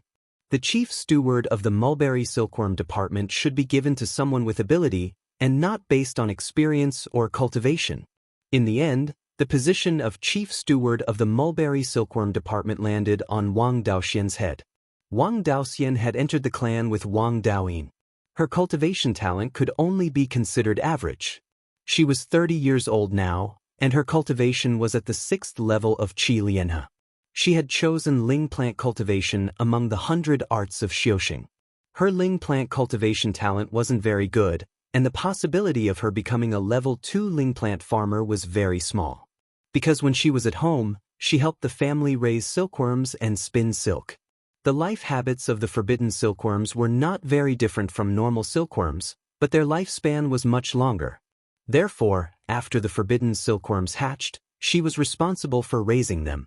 She had done this for more than a decade, and she became the steward of the silkworms. Right now, to establish the mulberry silkworm department, there was no one more suitable than her to be the chief steward. All the elders and chief stewards had been chosen, and the first step of the reform had been taken. Wang Shui sighed in relief and said, "The responsibilities of the elders have been arranged clearly. Next, the elders will choose the stewards of the halls and departments. Daoyuan, the first step of the reform is almost done. What is the next step? Tell us first so everyone can be mentally prepared." Wang Daoyuan responded, "The next step has been pretty much said in the previous introductions. The most important thing was to prepare the General Affairs Hall. The General Affairs Hall was in charge of all the clansmen, including the establishment of towns and villages by ordinary clansmen and the search for clansmen with spiritual roots. Usually, the General Affairs Hall had to make decisions on all the big and small matters of the 100,000 people. Also, as mentioned before, in order to increase the number of cultivators in the clan, he gave out free spirit grains to pregnant clansmen. I have never managed ordinary clansmen before, so the arrangements for the General Affairs Department will be up to the elders. Other than the matter of the General Affairs Hall, there was also the matter of adjusting the treatment of the clansmen.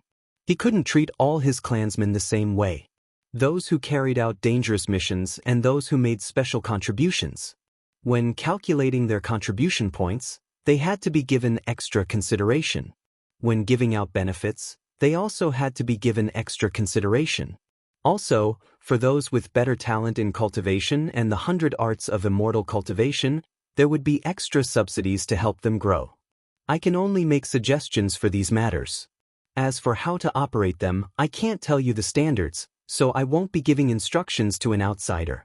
These were all things that could be implemented after the various halls were established.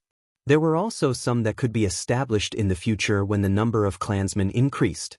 For example, the 100 Arts Hall that specialized in teaching underage disciples cultivation and the 100 Arts of Immortal Cultivation. There was also a hall that could gather information, spy on the enemy, and even assassinate members of the enemy forces. There was also a hall that could be separated from the Guardian Hall and the Transportation Hall to be responsible for external battles. These might take decades or even generations to establish, and could be the goal of long-term reform. That's all I can think of. I also have a suggestion. Make use of the strength of the other clansmen. Those who know the truth are in the world, those who know the truth are in the wilderness. You should listen to the opinions of the other clansmen. Only then will they have the deepest feeling about the good and bad of the clan rules. Some of the stewards of the clan don't have to be cultivators. Many of the work can be done by ordinary clansmen, such as accounting, picking mulberries, and raising silkworms. If the clan doesn't have enough cultivators, then use more capable ordinary people. Wang Shui smiled and said, since that's all, then write it down and slowly implement it in the future. This meeting ends here, dismissed. Ninth great-uncle Wang Jida stopped him and said, there is still one more important thing to do. According to the rules of the immortal cultivation world, when the old clan leader is still alive, a celebration will be held for the new clan leader. We need to invite close clans to come and watch the ceremony. Our Wang clan now has 4 foundation-building cultivators, and our biggest threat, the Liang clan, is also declining. This is a joyous occasion, we must celebrate it properly. It just so happens that 10th brother is going to be called back to be an elder. He's familiar with this matter, so let him take charge of it. The other elders dispersed, leaving only the 12th uncle, 9th great-uncle, and Wang Daoyuan in the discussion hall. Wang Shui happily patted Wang Daoyuan's shoulder and said, I thought that after becoming the clan leader, I would be busy with those chores all day and wouldn't have time to drink anymore. I didn't expect that after your reform, I would only need to look at the results of the various affairs. It's more or less the same as before when I was in charge of the spiritual fields. Brat, you still know how to think about me. I have to train Dao Chang as soon as possible and let him be the clan leader. I'll be the grand elder, and I won't have to do anything. Wang Jida also smiled and said, Daoyuan's reform measures are really too good. I've been pressured by these clan chores all day. I was afraid that if something wasn't done well, it would cause damage to the clan. Now, the burden has been reduced by more than 70%. When the General Affairs Hall is established and the Finance Hall finds a suitable elder, I'll be completely relaxed. However, what I'm most happy about is that you've actually become a second-tier upper-grade alchemist. You've shouldered the 2 important inheritances of the clan alone. To be able to train you, I can die in peace. Unfortunately, I won't be able to see the day when you become a 3rd-tier talisman master. When you become a 3rd-tier talisman master, you must go to the ancestral temple and tell me, so that I can be happy there. The clan is getting stronger and stronger. When Shui grows up, it's only a matter of time before the glory of the ancestors reappears. For this unreachable dream, I and those old brothers have struggled for our entire lives. We finally saw hope, but unfortunately, we don't have long to live. I really want to live for a few hundred years and see the day when the Wang clan becomes a Jindan clan. Wang Daoyuan comforted, "Ninth great-uncle, why don't you try using the foundation establishment pill?" Wang Zhida waved his hand and said, "No need. No matter how many foundation establishment pills there are, it's useless. I know my body well in my heart. It can't withstand the medicinal power of the foundation establishment pill. Each generation does the work of the next. Our generation pulled the clan back from the edge of collapse and made the clan rise. The heavy responsibility of leading the clan to reappear the glory of the ancestors falls on your shoulders. Sixth brother is gone, and fifth brother is gone. Only 10th brother and I are still holding on. We can't hold on for more than a few days. Our era has passed. It's your era in the future." Finished speaking, he bent his back and slowly walked out of the assembly hall with his hands behind his back. He walked back to the assembly hall and continued to deal with the clan's affairs. At the moment of reform, all kinds of affairs were the most numerous. There were still many things that he needed to deal with. His steps were very calm, as if he wasn't facing a mountain of affairs, but walking towards the dream in his heart.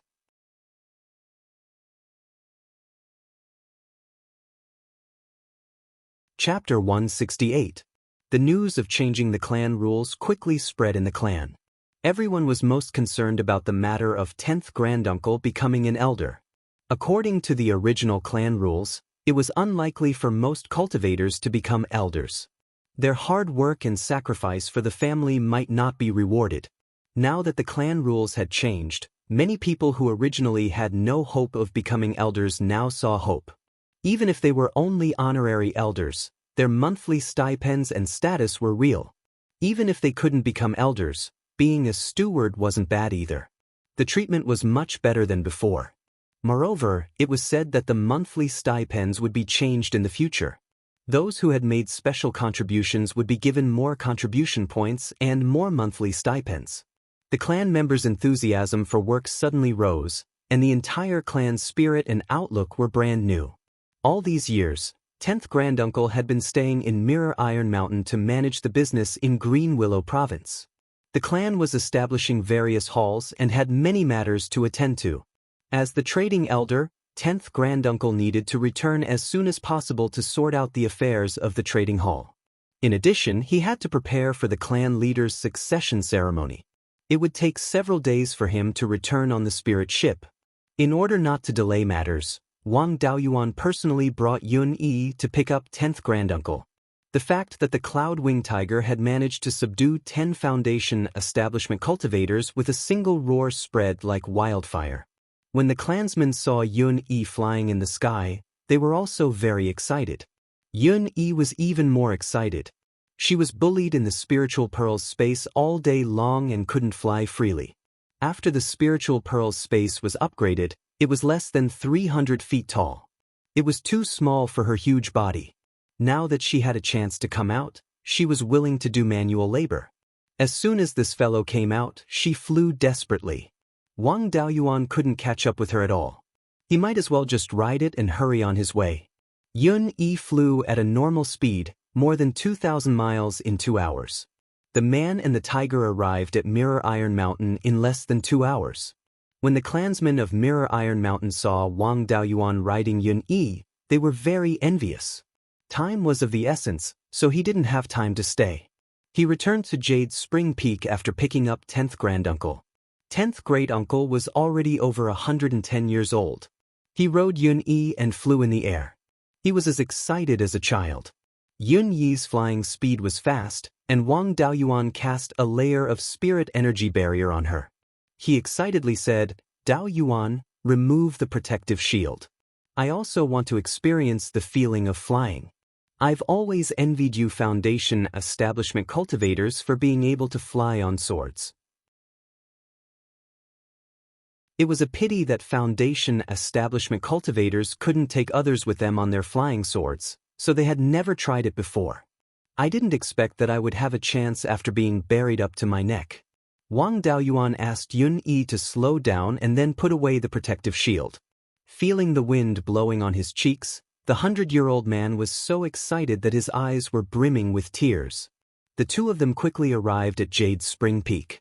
As soon as 10th Great Uncle landed, he began to command his clansmen to prepare for the clan head succession ceremony. 5 days later, the entire Jade Spring Peak was draped in red and jubilant decorations. Next, it was time to invite guests. This job could only fall on Wang Daoyuan's head. Qi condensation cultivators were too slow, and he was the only junior among the Foundation establishment cultivators. After all, there was no reason for an elder to do the job of sending invitations. Preparing for the disciplinary hall was also simple. The disciplinary hall usually didn't have a fixed job. A few upright clansmen with management experience were found to be stewards, and the daily affairs were left to them to manage. After spending 3 days, they finally visited all the clans in the northern part of Qingli Prefecture that were friendly with the Wang clan. Half a month later, the clan head succession ceremony officially began. Wang Daochang and Wang Daoyuan were in charge of welcoming guests. Wang Daochang was in charge of welcoming Qi condensation cultivators, and Wang Daoyuan was in charge of welcoming Foundation establishment cultivators. The Meng clan sent Meng Changfeng in person, while the Yang clans sent Yang Yulin. The clans that were in the same camp as the Yang clan, whether they were Foundation establishment or Peak Qi condensation elders, all sent people to congratulate them. The congratulatory gifts were also relatively simple. Most of them were medicinal pills, spirit medicines, magic tools, and the like that early-stage Foundation establishment cultivators could use. After half a day, all the friendly clans nearby had arrived. The clan head succession ceremony was about to begin. Wang Daoyuan and Wang Daochang also had to return to the ancestral temple to participate in the ceremony. At this moment, a sword light flashed in the southwest direction. After a few breaths, a Foundation establishment cultivator landed in front of Wang Daoyuan. The person laughed loudly. "The Wang clan doesn't treat me as a friend. Such a big event like the clan head succession ceremony, and they didn't even inform me. Today, I have to make Wang Dao you drink a good cup." Wang Daoyuan bowed and said, "Senior Li, please forgive me. The two clans are thousands of miles apart, and you have to deal with a lot of matters every day. I dare not trouble you with such a small matter." The person who came was the Li clan head Li Xinghe, who had a conflict with the Jin clan outside Jinyan City. Wang Daoyuan welcomed Li Xinghe to the ancestral temple. At this moment, the older generation of Foundation establishment cultivators were all chatting around Wang Jian, and the younger generation were all chatting around Wang Shui. Seeing that Li Xinghe had arrived, Wang Jian immediately went forward to welcome him. Li Xinghe said reproachfully, "Wang Dao, you don't treat me as a friend. You didn't even send me an invitation for such a big event. I came uninvited. Don't tell me the Wang clan didn't prepare food and wine for me?" Wang Jian smiled and said, "You are a busy person with many things to do. How would I dare to trouble you with such a small matter? Don't worry about the food and wine. It's enough to get you drunk dozens of times." Li Xinghe sighed and said, "I really envy you. The Wang clan has a successor, and you have such a good successor like Shi little friend. Also, Daoyuan and Daochang, these two little friend, can also take on important roles. Unlike me, I have to personally deal with the matters of the clan." Wang Jian smiled and said, "You are too modest. The Li clan has more than 100 cultivators, and I have seen only 2 juniors who can take on important roles. If you want to be like me and focus on cultivation, can't you find someone to entrust it to?" Li Xinghe smiled in relief. There are indeed a few juniors in the clan who can be entrusted with important roles. However, compared to the 3 juniors you have, they are still lacking. Furthermore, they are still immature. I am still worried about handing the clan over to them now." The two of them exchanged pleasantries, and soon, the ceremony officially began. Grand Duke Wang Jize personally read the sacrificial oration in front of the ancestral temple, informing the ancestors that the clan had a new clan leader. The sacrificial oration first praised Wang Jian for stabilizing the clan that was on the verge of collapse during his time as the clan leader, and even led the clan to prosperity. After that, it praised Wang Shui for his excellent talent and for being able to take on important roles. He would definitely be able to inherit the foundation of the ancestors, carry on the ambition of reviving the clan, and lead the clan back to its former glory. Finally, it prayed for the ancestors to bless the clan and ensure that the clan would prosper for 10,000 years. After the sacrificial oration was read, the new and old clan leaders handed over the clan leader's seal. Wang Jian handed the Raging Wave sword and the clan leader's seal to Wang Shui and gave him a few words of encouragement. The Raging Wave sword was a magic tool that Wang Qingzu often used when he was still a foundation establishment cultivator. Later on, because the Wang clan leader had always been a foundation establishment cultivator, this sword became the symbol of the Wang clan leader's identity. Wang Shui bowed and received the sword and seal, expressing that he would work hard and lead the clan back to its former glory. After the ceremony, it was time to start the banquet.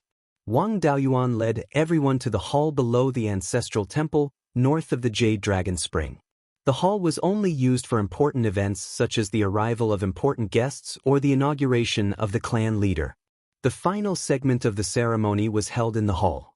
Currently, the Wang clan had many different types of spirit beasts and spirit fruits, and they even had the scarlet blood wine that had been stored in the cellar for decades. In addition, they had a restaurant that had been open for more than 20 years, and they also had a few clan members with good culinary skills. All the guests who came to congratulate them were full of praise for the Wang clan's food and wine.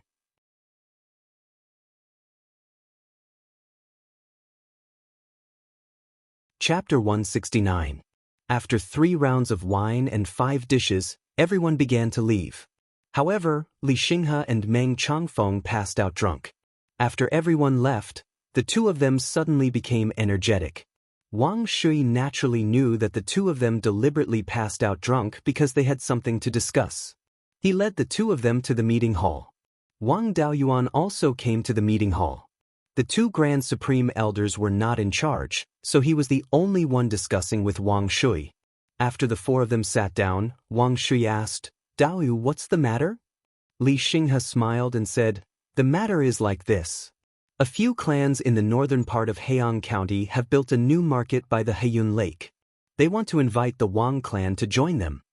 Heiyang County was west of Qingli County. It was not like Qingli County where the Qingli River covered the entire county. The southern part of Heiyang County was close to the Wanchuan River. There were many rivers and water transportation was convenient. The northern and central parts were more awkward. There were no large rivers, only small rivers and large grasslands. Several small rivers converged to form a medium-sized lake, which was Heiyun Lake. Heiyun Lake was located slightly east of the northern part of Heiyang County. It was not far from Qingli County, but it did not belong to the Qingli River. Heiyun Lake was considered the water transportation hub of the northern and central parts of Heiyang County. Building a market here would be extremely beneficial to the clans in the central part of Heiyang County. However, Heiyun Lake did not have a large amount of water. When there was plenty of water, the lake water could flow south and finally join the Wanchuan River. During normal years, the lake water would flow south for 1,000 miles and then dry up. Most of the time, Heiyun Lake was an isolated water transportation hub and was not connected to other water systems. Therefore, the matter of building a market at Heiyun Lake was something that the clans in the northern part of Heiyang County played behind closed doors. There was not much meaning for the Wang clan and Meng clan to get involved.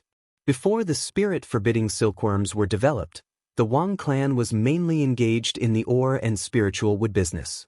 These were all major commodities. It was too time-consuming to transport large quantities of goods by land. They also needed a large number of spiritual beasts to transport the goods and a large number of cultivators to protect the goods. The Wang clan's water transportation was extremely convenient. Even if they wanted to expand the clan's business, it was most convenient to travel downstream along the Qingli River.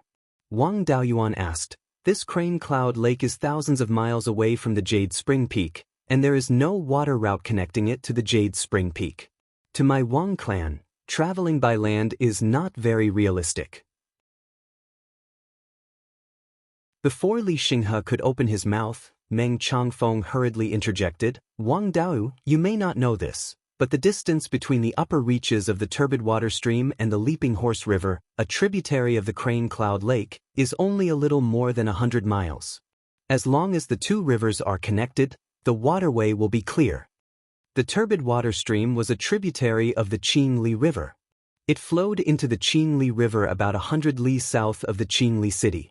The Meng family's Ash Cloud Peak was located next to one of the tributaries of the muddy water stream.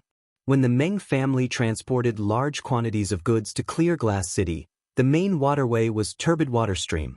The Yuma River originated from the border between the two counties and flowed westward into the Crane Cloud Lake. The Leaping Horse River was not big, and the river surface was only 30 to 40 feet wide.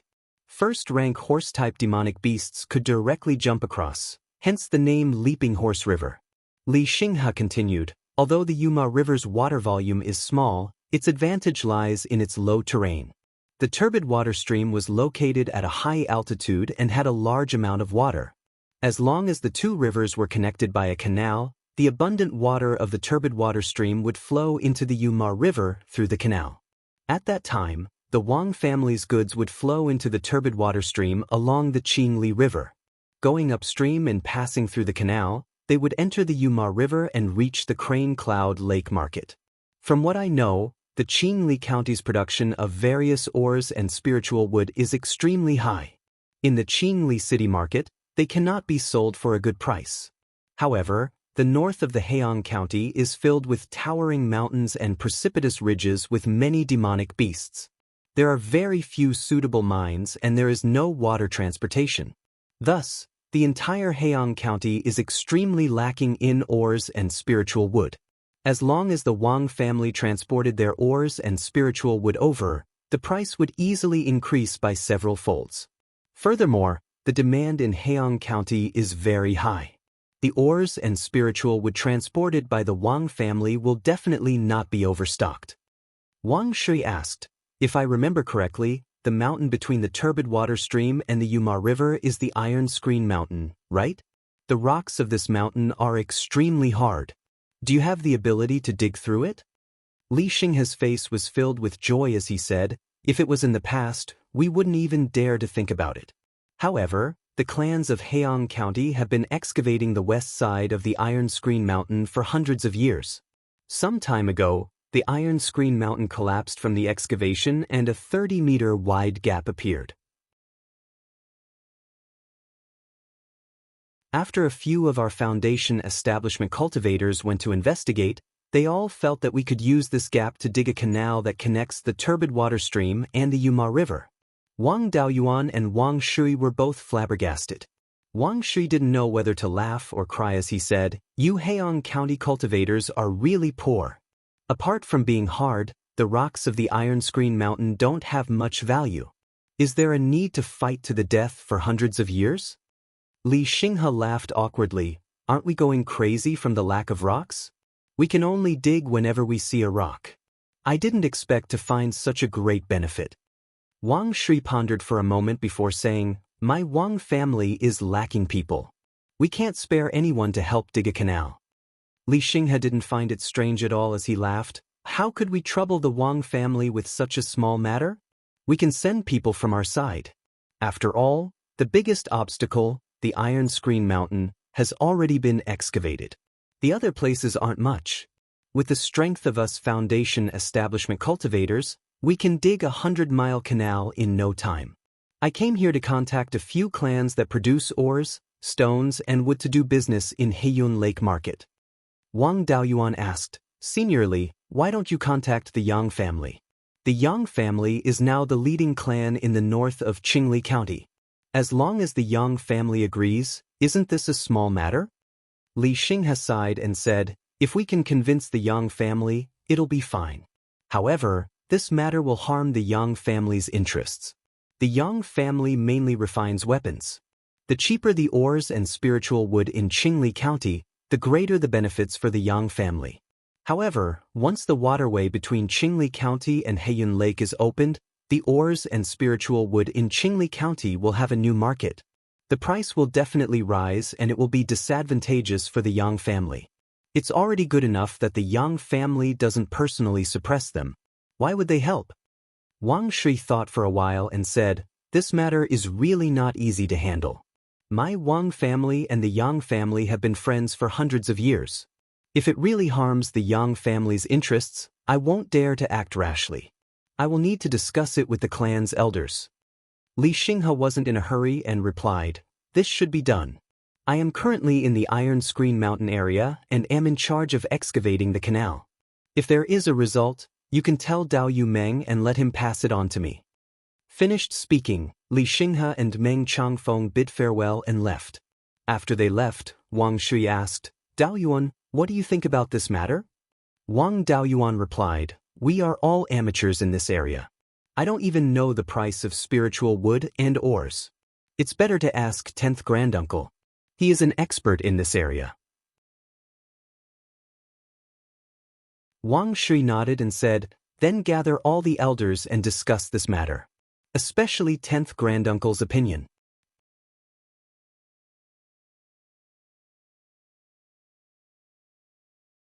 Chapter 170. At this time, the celebration had just ended. The elders of the family were still at Jade's Spring Peak. With the patriarch's summons, all the elders quickly arrived at the discussion hall. Wang Daoyuan explained the whole story to the elders. After that, Wang Shui said, "The whole story of this matter, Daoyuan has already explained it very clearly. What should we do next, elders? Please discuss it. Daocheng, you are the elder of the minds. You speak." Wang Shui wanted to nurture Wang Daocheng and then become the grand elder himself. He wanted to train him when he had the chance. Wang Daocheng was called. He could only stand and answer, "This depends on how much profit there is. If the profit can be multiplied several times, there is no harm in doing this. After all of our Wang family's mines and forests are currently in a state of suppressing production. There are too many mines and forests in Qingli County. The market is only so big. No matter how much ore is mined, it cannot be sold. It takes too much time to transport it to the lower reaches of Qingli River. Tier 1 ore and spirit wood are not worth it. If we can open up a water transportation route to Heiyang County, there is no need to worry about not being able to sell things. There is also no need to suppress production. The family's income can also rise to another level. As for offending the Yang family, we did not directly go against the Yang family. Now that there was a new market for ores and spiritual wood, it was only natural that their prices would rise. It is not like our Wang family did it on purpose. Even if they want to find trouble, they cannot find us. Besides, our Wang family will be selling spirit-restricting silk in the future. That is a huge profit. Selling to anyone is the same. We will just sell more to the Yang family. Since the Yang family had obtained great benefits, they wouldn't bother about these trivial matters. But I don't understand why Meng Changfeng is so proactive. Can't he see that this is a matter of offending the Yang family? Offending the Yang family will not affect us much. The Wang family is already the strongest subordinate family in the Yang family camp. Whatever the Yang family does, they will definitely rely on our Wang family. They will not become enemies with our Wang family over such a small matter. The Meng family can only survive because of the Yang family. Even surviving is difficult. Where did they get the guts to offend their backer? 9th great-uncle smiled, "I admire 5th brother's eye more and more. He has long said that Daocheng is also the material to be the patriarch. He did not see it before. He was indeed a good seedling if he were to be sent out to gain experience. Daocheng's analysis is correct. There's no harm in our Wang clan doing this business. If he indirectly damaged the Yang family's interests, the Yang family wouldn't do anything. In the future, he could use the spirit-restricting silk to make up for it. As for what the Meng clan thinks, Dao Yuan, you tell us." Wang Daoyuan stood up and replied, "Now I finally know why Senior Meng Qingshan said he was worried before he died. On the day Taigong and I went to pay our respects, Meng Changfeng used the excuse of thanking Yun Yi for carrying Senior Meng's coffin back and asked me to release Yun Yi to help him. After receiving the compensation from the Liang family, they did not return the gifts to thank the Yang family and our Wang family.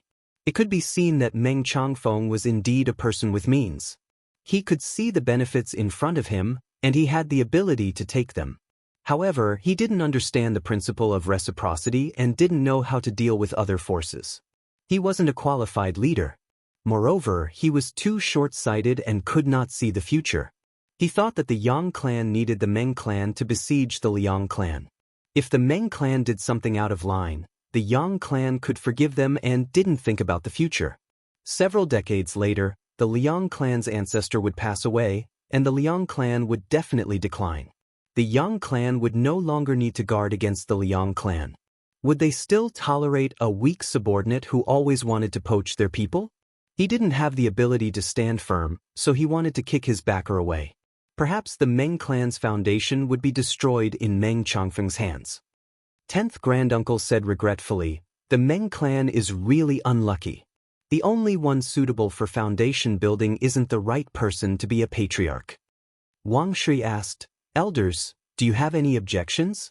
If you don't, then agree for now. Afterwards, we'll send people to try and see how much profit we can get. If the profit is low, then we'll ship less. If the profit is high, we'll buy a shop there and do this business well. 10th granduncle, you'll be in charge of this matter. Dao Chang and Dao Yuan will assist you." The three stood up and said yes. Wang Daoyuan directly rode his sword to Qingyun Peak and explained the Wang clan's intentions to Meng Changfeng. After Meng Changfeng received the news, he eagerly sent a message to Li Xinghe. Wang Daoyuan took his leave and thought to himself, "What a pity. This kind of person can be used to assume personal responsibility, but not to take charge of the overall situation. He's a talented general, but he's sitting in the position of marshal." 2 months later, Meng Changfeng came to Yuchuan Peak and passed on the news to Li Xinghe. The canal between Muddy Water Stream and Yuma River had been dug through. Li Xinghe invited the Wang clan to send people to Heiyun Lake Market to discuss matters of cooperation. The Wang clan had long since made preparations. They sent out 10th granduncle, Wang Daochang, and Wang Daoyuan with 2 spirit ships to Heiyun Lake. Of the 2 spirit ships, one was loaded with all the Wang clan's ores and the other was loaded with all the types of spirit wood. Only a little of each type was loaded.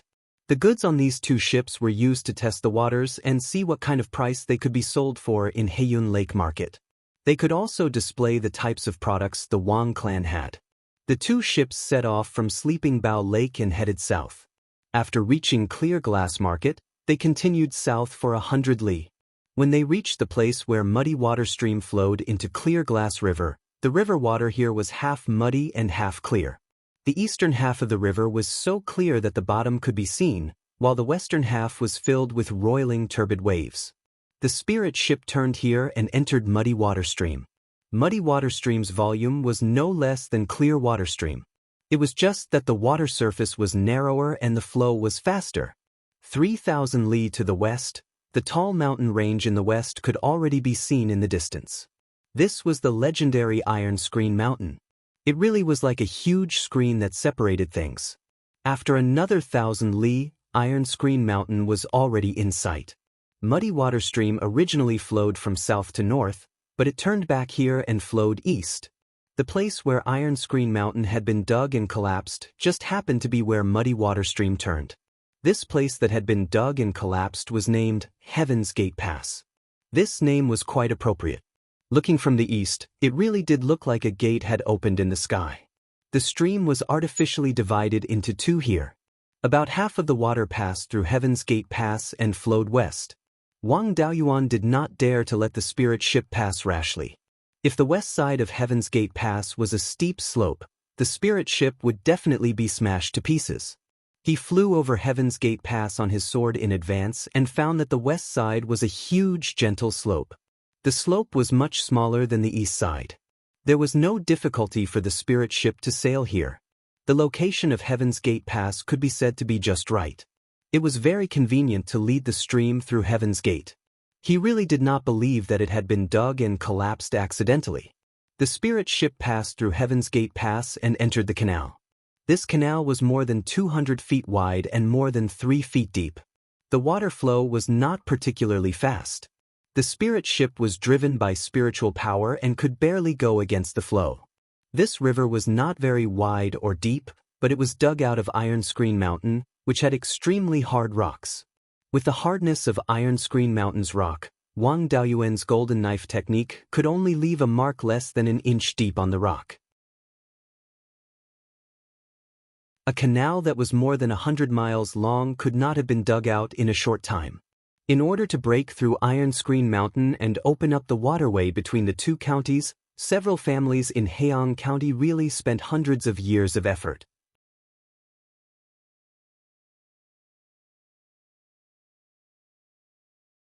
Chapter 171. After passing through Heaven's Gate, the rest of the waterway was easy to traverse as it flowed downstream. They sailed along the canal for over 100 miles before entering Yuma River. The upper part of Yuma River was only 30 feet wide. After the canal flowed in, the width of the river expanded to almost 30 feet. The lower part of Yuma River was also widened by people. The riverbank was very neat, and there was no sign of the river water flowing out of control. Following Yuma River westward for over 2,000 miles, they arrived at Heiyun Lake. Heiyun Lake was a circular lake with a small area of less than 200 miles in diameter. This was only after the canal was dug and the muddy water stream poured in. Wang Daoyuan had stayed in Luliu province for nearly 20 years and was used to the Hundred Rivers Lake. Now, Heiyun Lake was too small. Near the shore, there was grass that had just been submerged underwater. It seemed that after the canal was dug, the lake expanded a lot. The center of the lake was very deep, at least 30 to 40 feet deep. The place where Crane Cloud Lake was located was a natural depression. The east, west, and north sides were very high and the rivers all converged towards Heiyun Lake. Only the southeast corner of the lake was low.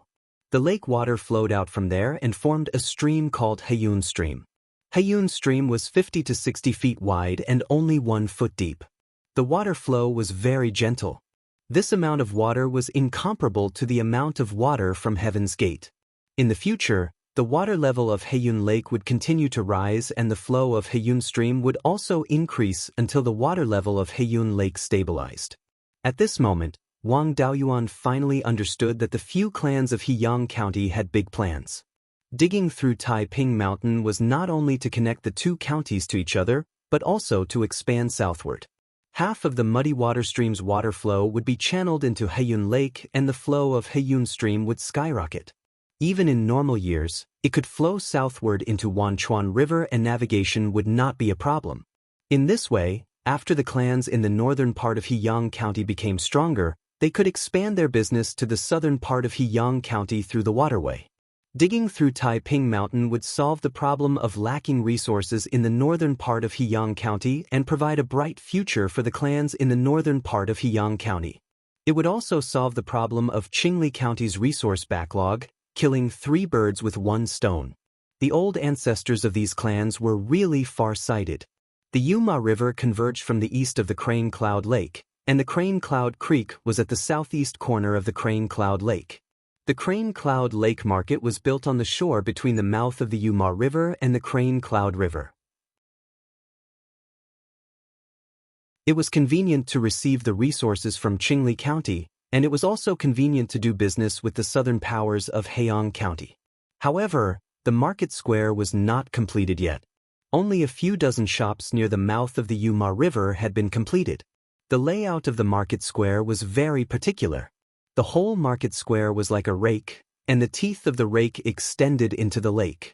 On each rake, there was a street, and on both sides of the street were shops.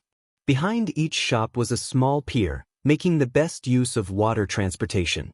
On the shore of the lake there were only a few shops and a road connecting the various rakes. These rakes were made of rocks, and they were more than 2 zhang above the water surface. They had fully taken into account that the water level of Heiyun Lake would continue to rise in the future. As soon as the Wang family spirit ship arrived, more than 10 people immediately came forward to greet them. The 5 or 6 people in front were all Foundation establishment cultivators. They should be the patriarchs of the various families. The leader was Li Xinghe. The spirit ship docked at the first rake closest to the mouth of the Yuma River, and the 3 people of the Wang family disembarked. Li Xinghe was a Foundation establishment cultivator. As the only foundation establishment cultivator of the Wang family, Wang Daoyuan naturally had to walk at the front. Li Xinghe cupped his hands. "Little friend Wang, how have you been? The few of us have been waiting here for the stars and the moon, and finally, our little friend has arrived."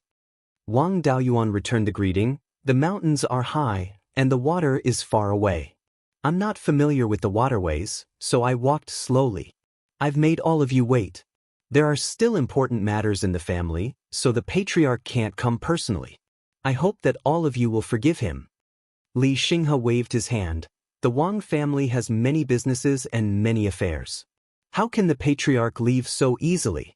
We are already very satisfied that our little friend can come.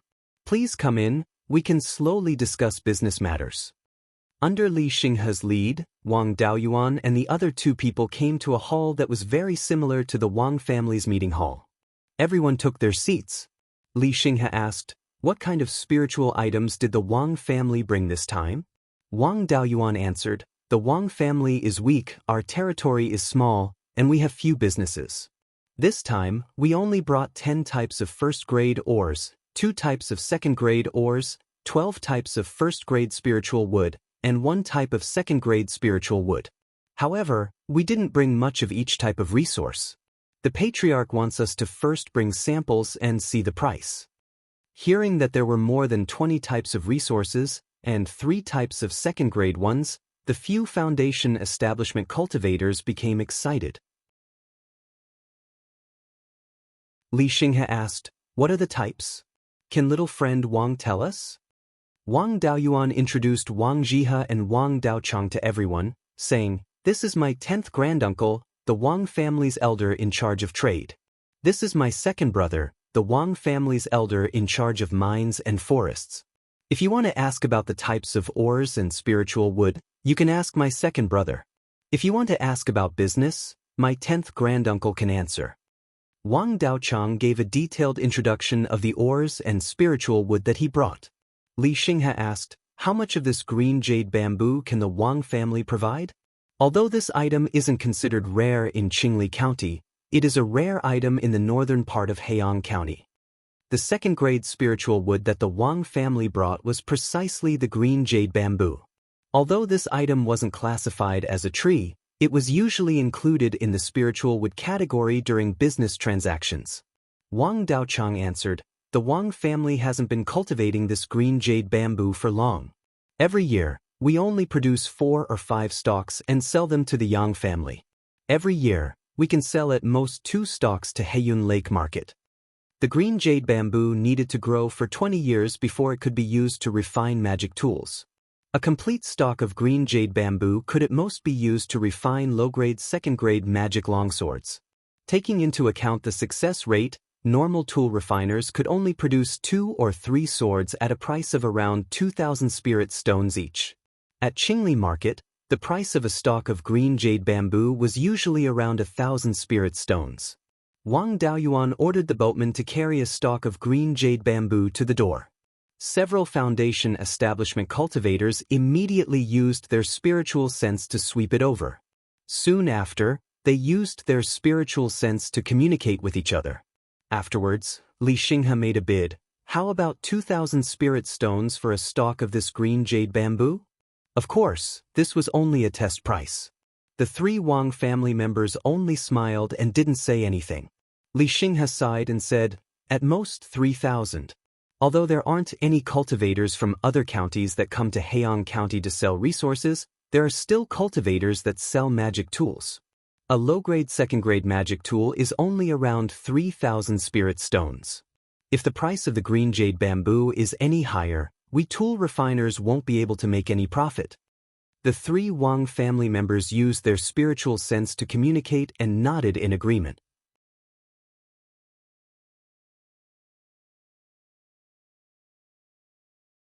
Chapter 172. From the Sleeping Bow Pond at the bottom of Jade Spring Peak to Heiyun Lake Market, the journey was more than 8,000 miles. In addition, half of the journey was against the current and the ship was fully loaded with goods.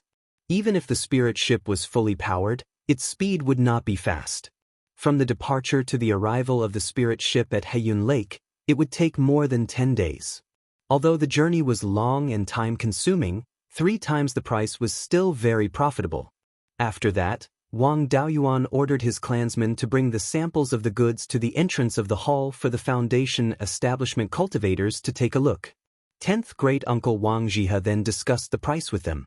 After spending more than 2 hours, they finally settled the purchase price of all the ores and spirit wood. The purchase price here was 2 to 4 times the price of Qingli market. The total price of the 2 ships of goods was about 3 times the average price of Qingli market. The clans at Heiyun Lake also bought the resources together and then distributed them. The Wang clan also did not need to negotiate with each clan. A total price was enough. After the price of the 2 ships of goods was settled, Li Xinghe even treated the Wang clan to a meal. Although Heiyang County lacked ores, spirit wood and other resources, it was much better than Qingli County in terms of rearing spirit beasts.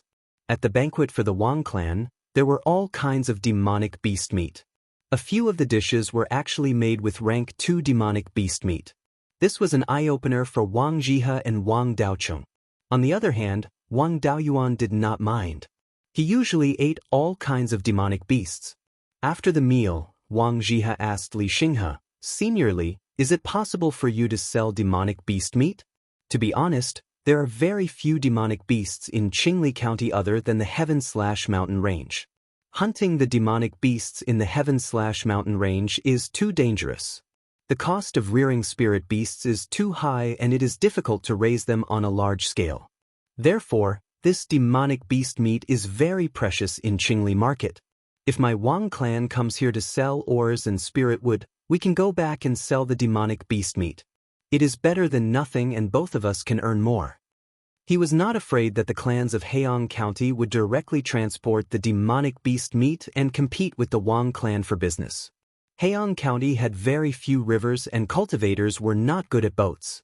They were too far away from competing with Qingli County for water transportation. The northern part of Heiyang County was mostly grasslands, and there were very few places where spirit farms could be developed. However, it was extremely suitable for raising all kinds of spirit beasts.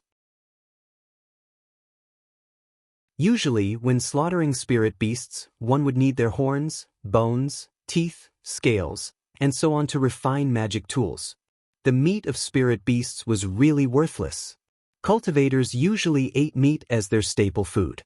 The status of meat in Heiyang Prefecture was similar to the status of spiritual grains in Qingli Prefecture. In the past, no one had ever thought of selling spirit beast meat to Qingli County. Since the water route was impassable, it would take more than a month to travel tens of thousands of miles on land while carrying a large amount of spirit beast meat. By then, the meat would have already gone bad. If he were to bring along a living spirit beast, he would have to prevent the spirit beast from escaping and rogue cultivators from intercepting him. It would require too much manpower, and the losses outweighed the gains. Now that there was a waterway, the speed of transportation was much faster than by land. The spirit ship was filled with demonic beast meat, unlike when it was filled with ores, which would severely affect its speed. If they drove the spirit ship at full speed, they could reach Clear Glass City in 3 to 4 days. Demonic beast meat didn't rot as easily as ordinary meat. After 3 to 4 days, it was still relatively fresh. Hearing this, Li Xinghe was energized. This was a huge business opportunity. He hurriedly replied, "Of course there's no problem. Which one of us doesn't have a large number of spirit beasts? As long as the Wang family is willing to accept it, there's no problem on our side. We can have as many spirit beasts as you want, dead or alive."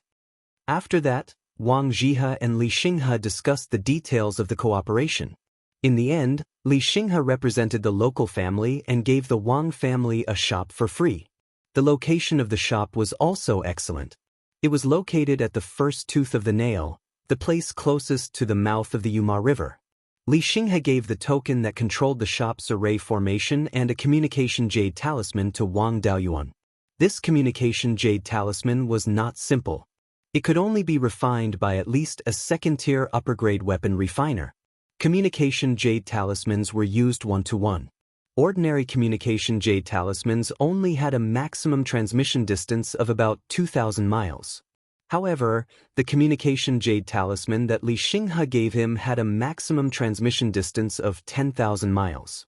Using this jade talisman, he could directly communicate with Heiyun Lake Market from Jade Spring Peak.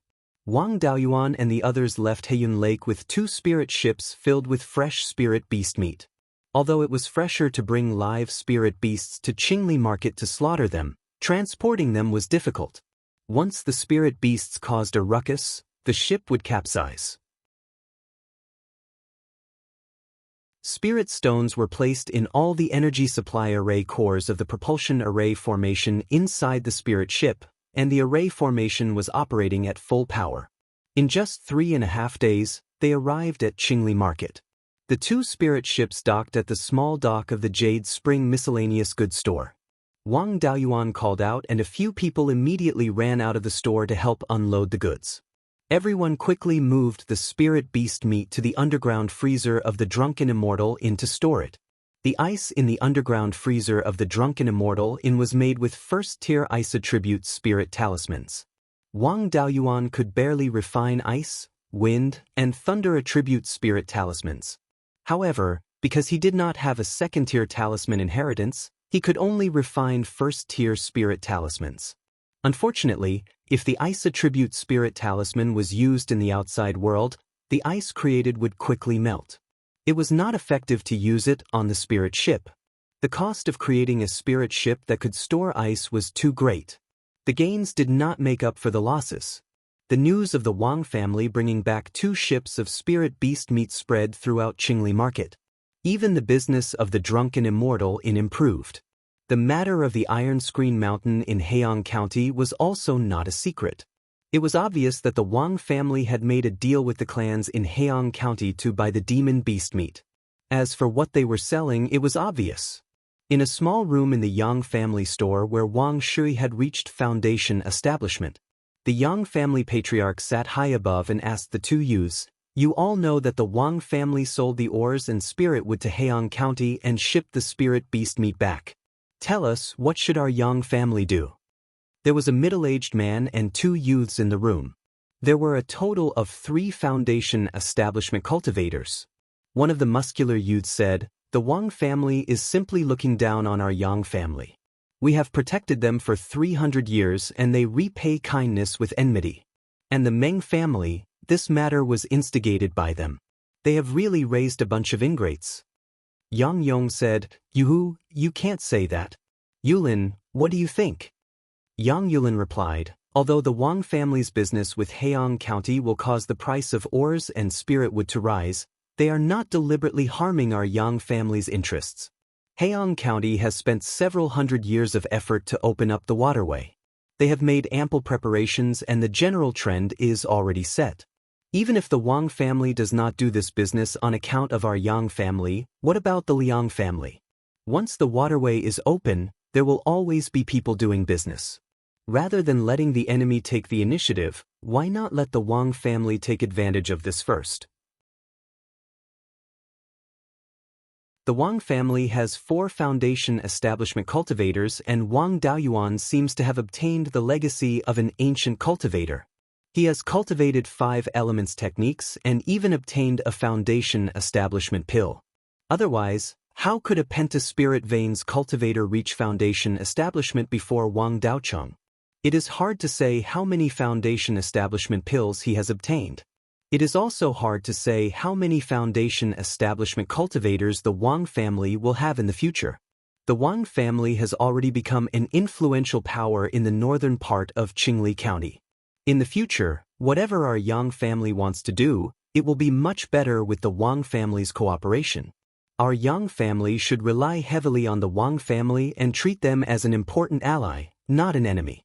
If we push the Wang family into the enemy camp because of such a small matter, our losses will be even greater. It is just that I do not understand, where did the Meng family get the guts to instigate this matter?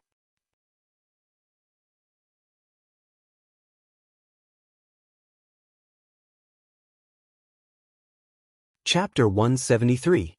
The middle-aged foundation establishment cultivator smiled. What Lin said makes sense. It's indeed not worth it to fall out with the Wang family over such a small matter. As for the Meng clan, you're still young and don't know much about Meng Changfeng. Meng Changfeng was an astute man and a man of means. It's just that he didn't have the foresight to think that the Yang clan would leave him alone if he was still useful. Yang Yong heaved a sigh and said, "Oh, Yuhu, you're still too young and impetuous." He was clearly a good seedling who had opened up his violet palace, but his way of thinking was so simple. You have to think about the big picture when you do things. You can't just do whatever you want. I'm really envious of the Wang clan. Our Yang clan only has Yulin, while the Wang clan has Wang Shui and Wang Daocheng. Furthermore, Wang Shui's talent was extremely high, and it was said that he was very close to senior Wang Qingzu's. Thus, establishing a violet palace wouldn't be a problem for him. In addition, this Wang Daoyuan, who has my bloodline, has built his foundation with the aptitude of penta-spiritual roots, and has also obtained an extremely brilliant cultivation method of the 5 elements. The day of the Wang family's rise is not far away. Our Yang family's attitude towards the Wang family also has to change. Yang Yuhu said angrily, "Even if the day of our rise isn't far away, we haven't risen yet, right? We just have to cripple the Wang clan before they rise." Yang Yong angrily rebuked, "Fool! Do you think the Wang clan is a pushover?" Back then, the Wang family's ancestor had died in battle, but the Jade Spring Peak had not been breached. The Wang family had offered up a large amount of wealth and most of their businesses. Let me mediate, and the Wang clan will join the Netherworld sect. The Netherworld sect had only destroyed the myriad water origin formation and extracted some of the spiritual veins of the Jade Spring Peak. Who would know if the Wang family had left behind any trump cards? Liang had long coveted the Jade Spring Peak's high-grade Tier 3 spiritual vein, but he hadn't dared to make a move for the past 300 years. Wasn't it because he was afraid that the Wang clan had some powerful trump cards? If the Yang family made a move, they would be heavily injured by the Wang family's backup plan. That Liang clan's mouth would be crooked from smiling, easily swallowing up the Yang, Wang and Meng clans, becoming the overlord of the north of Qingli County. We have been friends with the Wang clan for hundreds of years. When the Wang clan rises, they will take care of the Liang clan and will not touch our Yang clan. If Wang Shui became a Zifu disciple in the future, he would definitely join the Netherworld school. Since the old family has joined the Netherworld sect, they are natural allies with our Yang family. If Wang Shui becomes a golden core cultivator, so what if our Yang clan relies on the Wang clan? Aren't we relying on the underworld sect now? Relying on a core formation clan was not shameful. Furthermore, they could borrow the power of the Wang clan to expand their influence to the entire Qingli County, becoming the second strongest clan in Qingli County. All these years, the Wang family had been working hard on the Heaven/Mountain Range and had unclear relations with the Green Willow region. Most likely, they had already prepared a contingency plan. Even if we were to suppress the Wang family, it would be very difficult to do so. If we make a move against the Wang family, once the Wang family rises, our Yang family will be in danger of extinction. Playing dirty and assassinating a foundation establishment cultivator of the Wang clan, hasn't the Liang clan done it before? Back then, the Liang family sent people to assassinate Wang Jiza. 4 or 5 of the foundation establishment stage assassins died, and it was said that Wang Jiza was crippled. And the result? Right now, Wang Jiza was at least at the 8th level of foundation establishment. He was even more powerful than the 5 foundation establishment good-for-nothings from the Liang clan. Even if they were looking for assassins to assassinate the foundation establishment cultivators of the Wang family, there might not be any foundation establishment cultivators who would dare to accept this mission. Soft methods are useless, they don't dare to use hard methods, and it's hard to find assassins if they're shady. If we, the Yang family, take care of the Wang family, that would be taking the risk of extinction and helping the Liang clan do the dirty work. Kid, you should cultivate well in the future and be a Dao protector for the family. Don't think about getting involved in the family's decision-making, you're not cut out for that. Yang Yuhu was still unconvinced. I don't believe the foundation establishment cultivators of the Wang family are that powerful. I'll go teach the Wang family a lesson and let them know who's the master. With that said, he turned and ran out in a huff. Yang Yulin hurriedly went forward to stop him, but Yang Yuhu pushed him away and ran out of the door.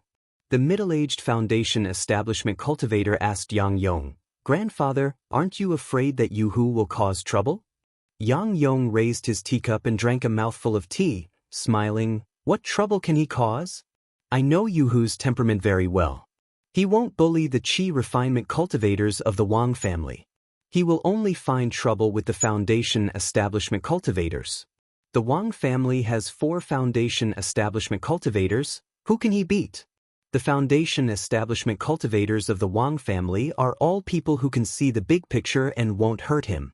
Let him cause trouble. It can also be considered as a warning to the Wang family." The middle-aged Foundation establishment cultivator was somewhat incredulous, asking, "You're saying that Yuhu can't beat Wang Daoyuan? Wang Daoyuan has just entered the Foundation establishment realm not long ago." Yang Yong smiled. "Last time, when we went to exterminate the Red-Beard bandits, more than 30 Foundation establishment cultivators suffered heavy casualties, but Wang Daoyuan came out unscathed. According to the report of a spy, the 6th master of the Red-Beard bandits went to hunt him down. That 6th master is a wind attribute cultivator at the 3rd level of the Foundation establishment realm. Even when he returned, his injuries were not light. Do you think that Yuhu can hurt him?" The middle-aged cultivator asked in shock. "Is he really that powerful?" "That's why Yulin and I guessed that he had obtained some kind of inheritance. It's also good to let Yuhu probe his background," Yang Yong sighed. "Unfortunately, this kid wasn't born in the Yang family." Wang Daoyuan stayed in his shop for half a day, leaving behind some rank 2 spirit talismans. Then, together with 10th granduncle and 3rd brother, he took the boat back to Jade Spring Peak. Just as the spirit ship sailed out of the clear glass market, a fiery red sword light descended from the sky. Wang Daoyuan used the water dragon technique, directly condensing a water dragon under the water. When the sword light arrived, the water dragon soared into the sky from the river, blocking the sword light. One of the water dragon's claws was also cut off by the sword light. Wang Daoyuan increased the input of water spiritual energy, and the dragon claw instantly grew back. He asked loudly, "I wonder which Dao Yu wants to give me some pointers?" An arrogant voice sounded. "Everyone says that the Wang family's water dragon technique is powerful, but after seeing it today, it's only SOSO. Wang Daoyuan asked, "In that case, Dao Yu is here to cause trouble?"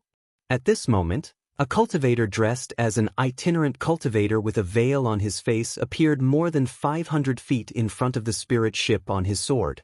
That person condensed a fire dragon that was more than 100 feet long and attacked Wang Daoyuan.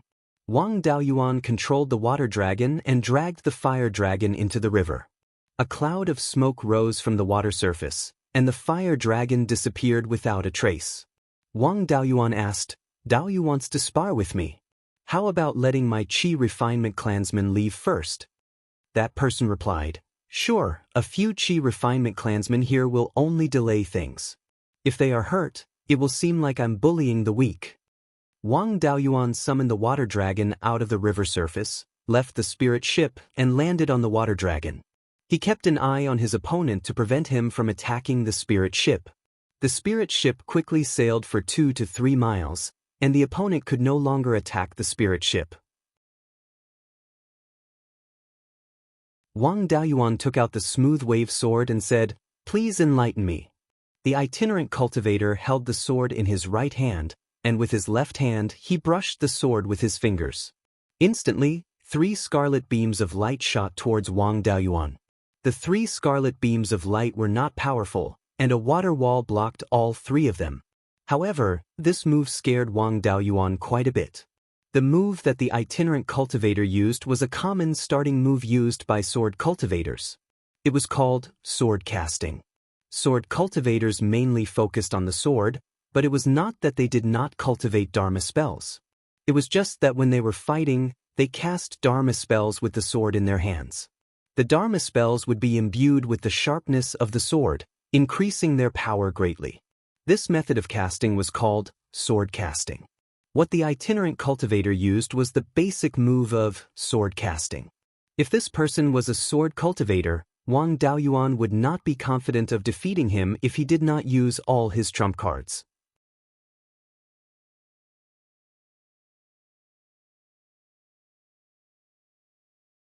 Chapter 174. The rogue cultivator saw that Wang Daoyuan easily blocked the 3 red lights and waved his sword, sending out 2 more red sword lights. The person in front of him might be a sword cultivator, so Wang Daoyuan didn't dare to underestimate him. He used 10,000 dragons emerging from the sea to split a water dragon into 3 small water dragons about 8 meters long. One of the water dragons turned into a water dragon armor to protect himself. The other 2 water dragons went to meet the 2 red sword lights. The 2 water dragons scattered the sword lights, but also lost a small part of their bodies. This rogue cultivator is at Foundation Establishment Level 3. If he was a sword cultivator, a small water dragon definitely wouldn't be able to block one of his sword lights. Since he's not a sword cultivator, Wang Daoyuan was relieved. The opponent's main cultivation is fire. Fighting him on this clear glass river is already disadvantageous to him. This rogue cultivator doesn't have much explosive power, so it's hard for him to heavily injure him, so he only needs to rely on the water dragon technique to wear him down. He injected water attribute spirit energy into the 2 broken dragons, and the 2 water dragons returned to their original state. The rogue cultivator's cultivation is 2 levels higher than him, but he couldn't gain the upper hand, so he's a bit anxious. He landed on the water, controlled his flying sword to go around the 2 water dragons, and went straight for Wang Daoyuan. Wang Daoyuan used smoke escape to hide beside the 2 water dragons. The flying sword missed its target and turned around to attack him once again. He controlled the 2 water dragons to form a 160-meter long one, and pounced on the flying sword. The water dragon opened its mouth and swallowed the flying sword. The rogue cultivator controlled the flying sword with all his strength, trying to penetrate the water dragon and escape. Wang Daoyuan increased the input of spirit energy, controlling the water dragon to suppress the flying sword. The battle between the 2 has completely turned into a war of attrition. It depends on who has more spirit energy. Wang Daoyuan still has the water dragon armor on his body, so even if the rogue cultivator has spare energy to attack, he still has the power to fight.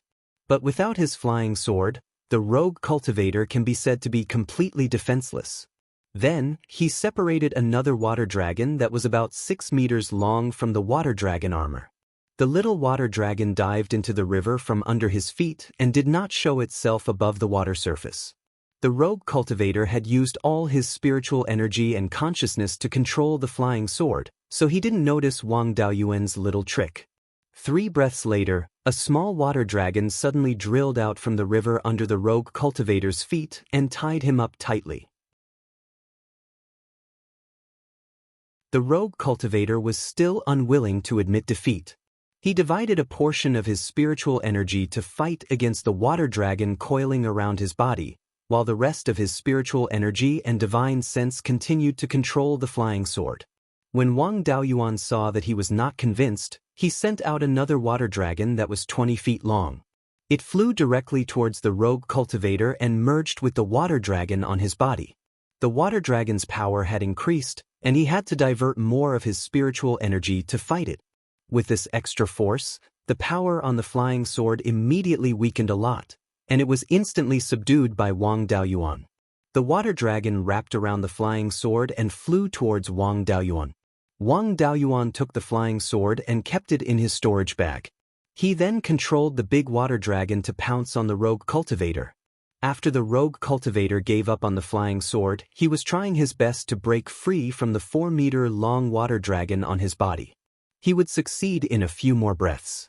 But at this moment, the 16-meter-long water dragon had already flown in front of him and merged with the 4-meter-long small water dragon, quickly entangling him. At this moment, on the tall building of a shop in the old square, 3 cultivators, old, middle-aged and green, were standing at the window, watching the battle between Wang Daoyuan and the rogue cultivator from afar. The middle-aged cultivator was shocked. The Wang family's water dragon technique is so powerful that Wang Daoyuan is only at Foundation Establishment Level 1, but he can suppress Jade Tiger who is at Foundation Establishment Level 3. The old cultivator was Yang Yong. He smiled. How is this powerful? Back then, I saw with my own eyes that Senior Wang Qingzu used the water dragon technique to condense a 1,000-meter-long giant dragon and strangled a mid-stage Aurus core cultivator of the cruel Sun Palace to death. That cultivator's Aurus core was forcefully crushed. Wang Daoyuan cultivates the 5 elements technique, not the Wang family's art of overturning sea. His water dragon technique is still lacking a bit. If Wang Shui used the water dragon technique, a 10-meter-long water dragon would be able to subdue Jade Tiger. Yang Yong said to the middle-aged cultivator, Xiqing, go and bring Jade Tiger back. Also, invite Wang Daoyuan here. Let's hope that this failure can make Yuhu remember it well. Wang Daoyuan wanted to transform the water dragon armor on his body into a water dragon and attack his opponent again. But he heard someone shout behind him, Little friend Wang, Jade Tiger is young and impetuous. After hearing the ancestor praise you, he is unconvinced and wants to spar with you. Please spare him this time. Wang Daoyuan turned around and saw that it was the Yang family's Yang Xiqing. He cupped his hands and said, Greetings, Senior Yang. Senior, are you saying that this rogue cultivator dressed as Dao Yu is Brother Yang? He immediately recalled the water dragon and cupped his hands. Brother Yang, sorry for the offense. Then, he took out the flying sword he snatched from his storage bag and handed it back to Yang Yuhu. Yang Yuhu took the flying sword and didn't have the face to stay any longer. He turned around and flew towards the southeast on his sword. Yang Xiqing smiled, Little friend Wang, thank you for your magnanimity. My grandnephew is too useless. I hope Wang little friend doesn't blame him. I came here because the ancestor ordered me to invite little friend to the Yang family's shop for a chat. Wang Daoyuan cupped his hands and said, Since it's ancestor Yang's order, Junior will go. Senior, please lead the way.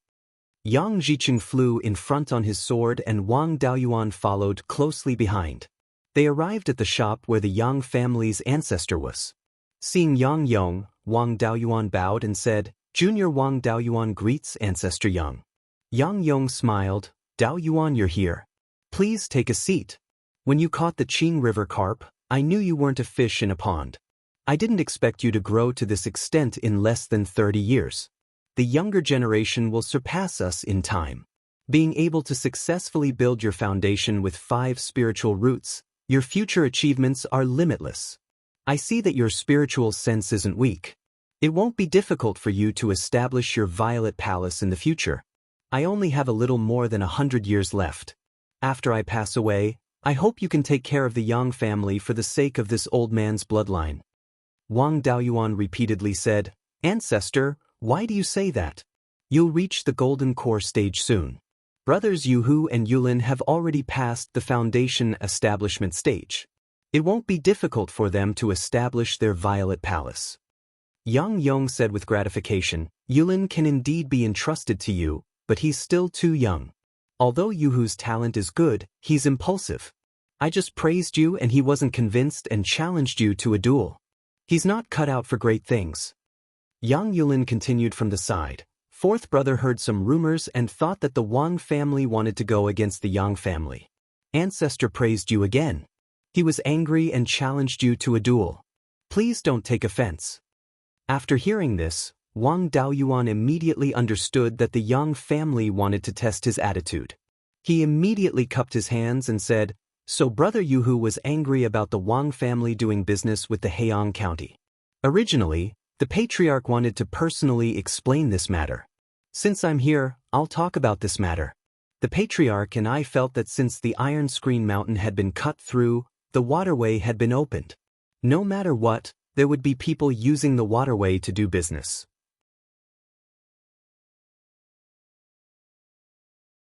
Instead of letting the Liang family take the initiative, why don't we make the first move and gain the upper hand? This matter was pulled by the Meng family. I thought that ancestor allowed it. But didn't the Meng family inform the Yang family beforehand? Since Meng Changfeng was courting death, they could just push the blame to the Meng family. Would the Yang family call Meng Changfeng over and confront him in court? You're tuning in to the Wang Lin's Journey YouTube channel. Don't forget to subscribe and join us on this journey to catch the most captivating stories.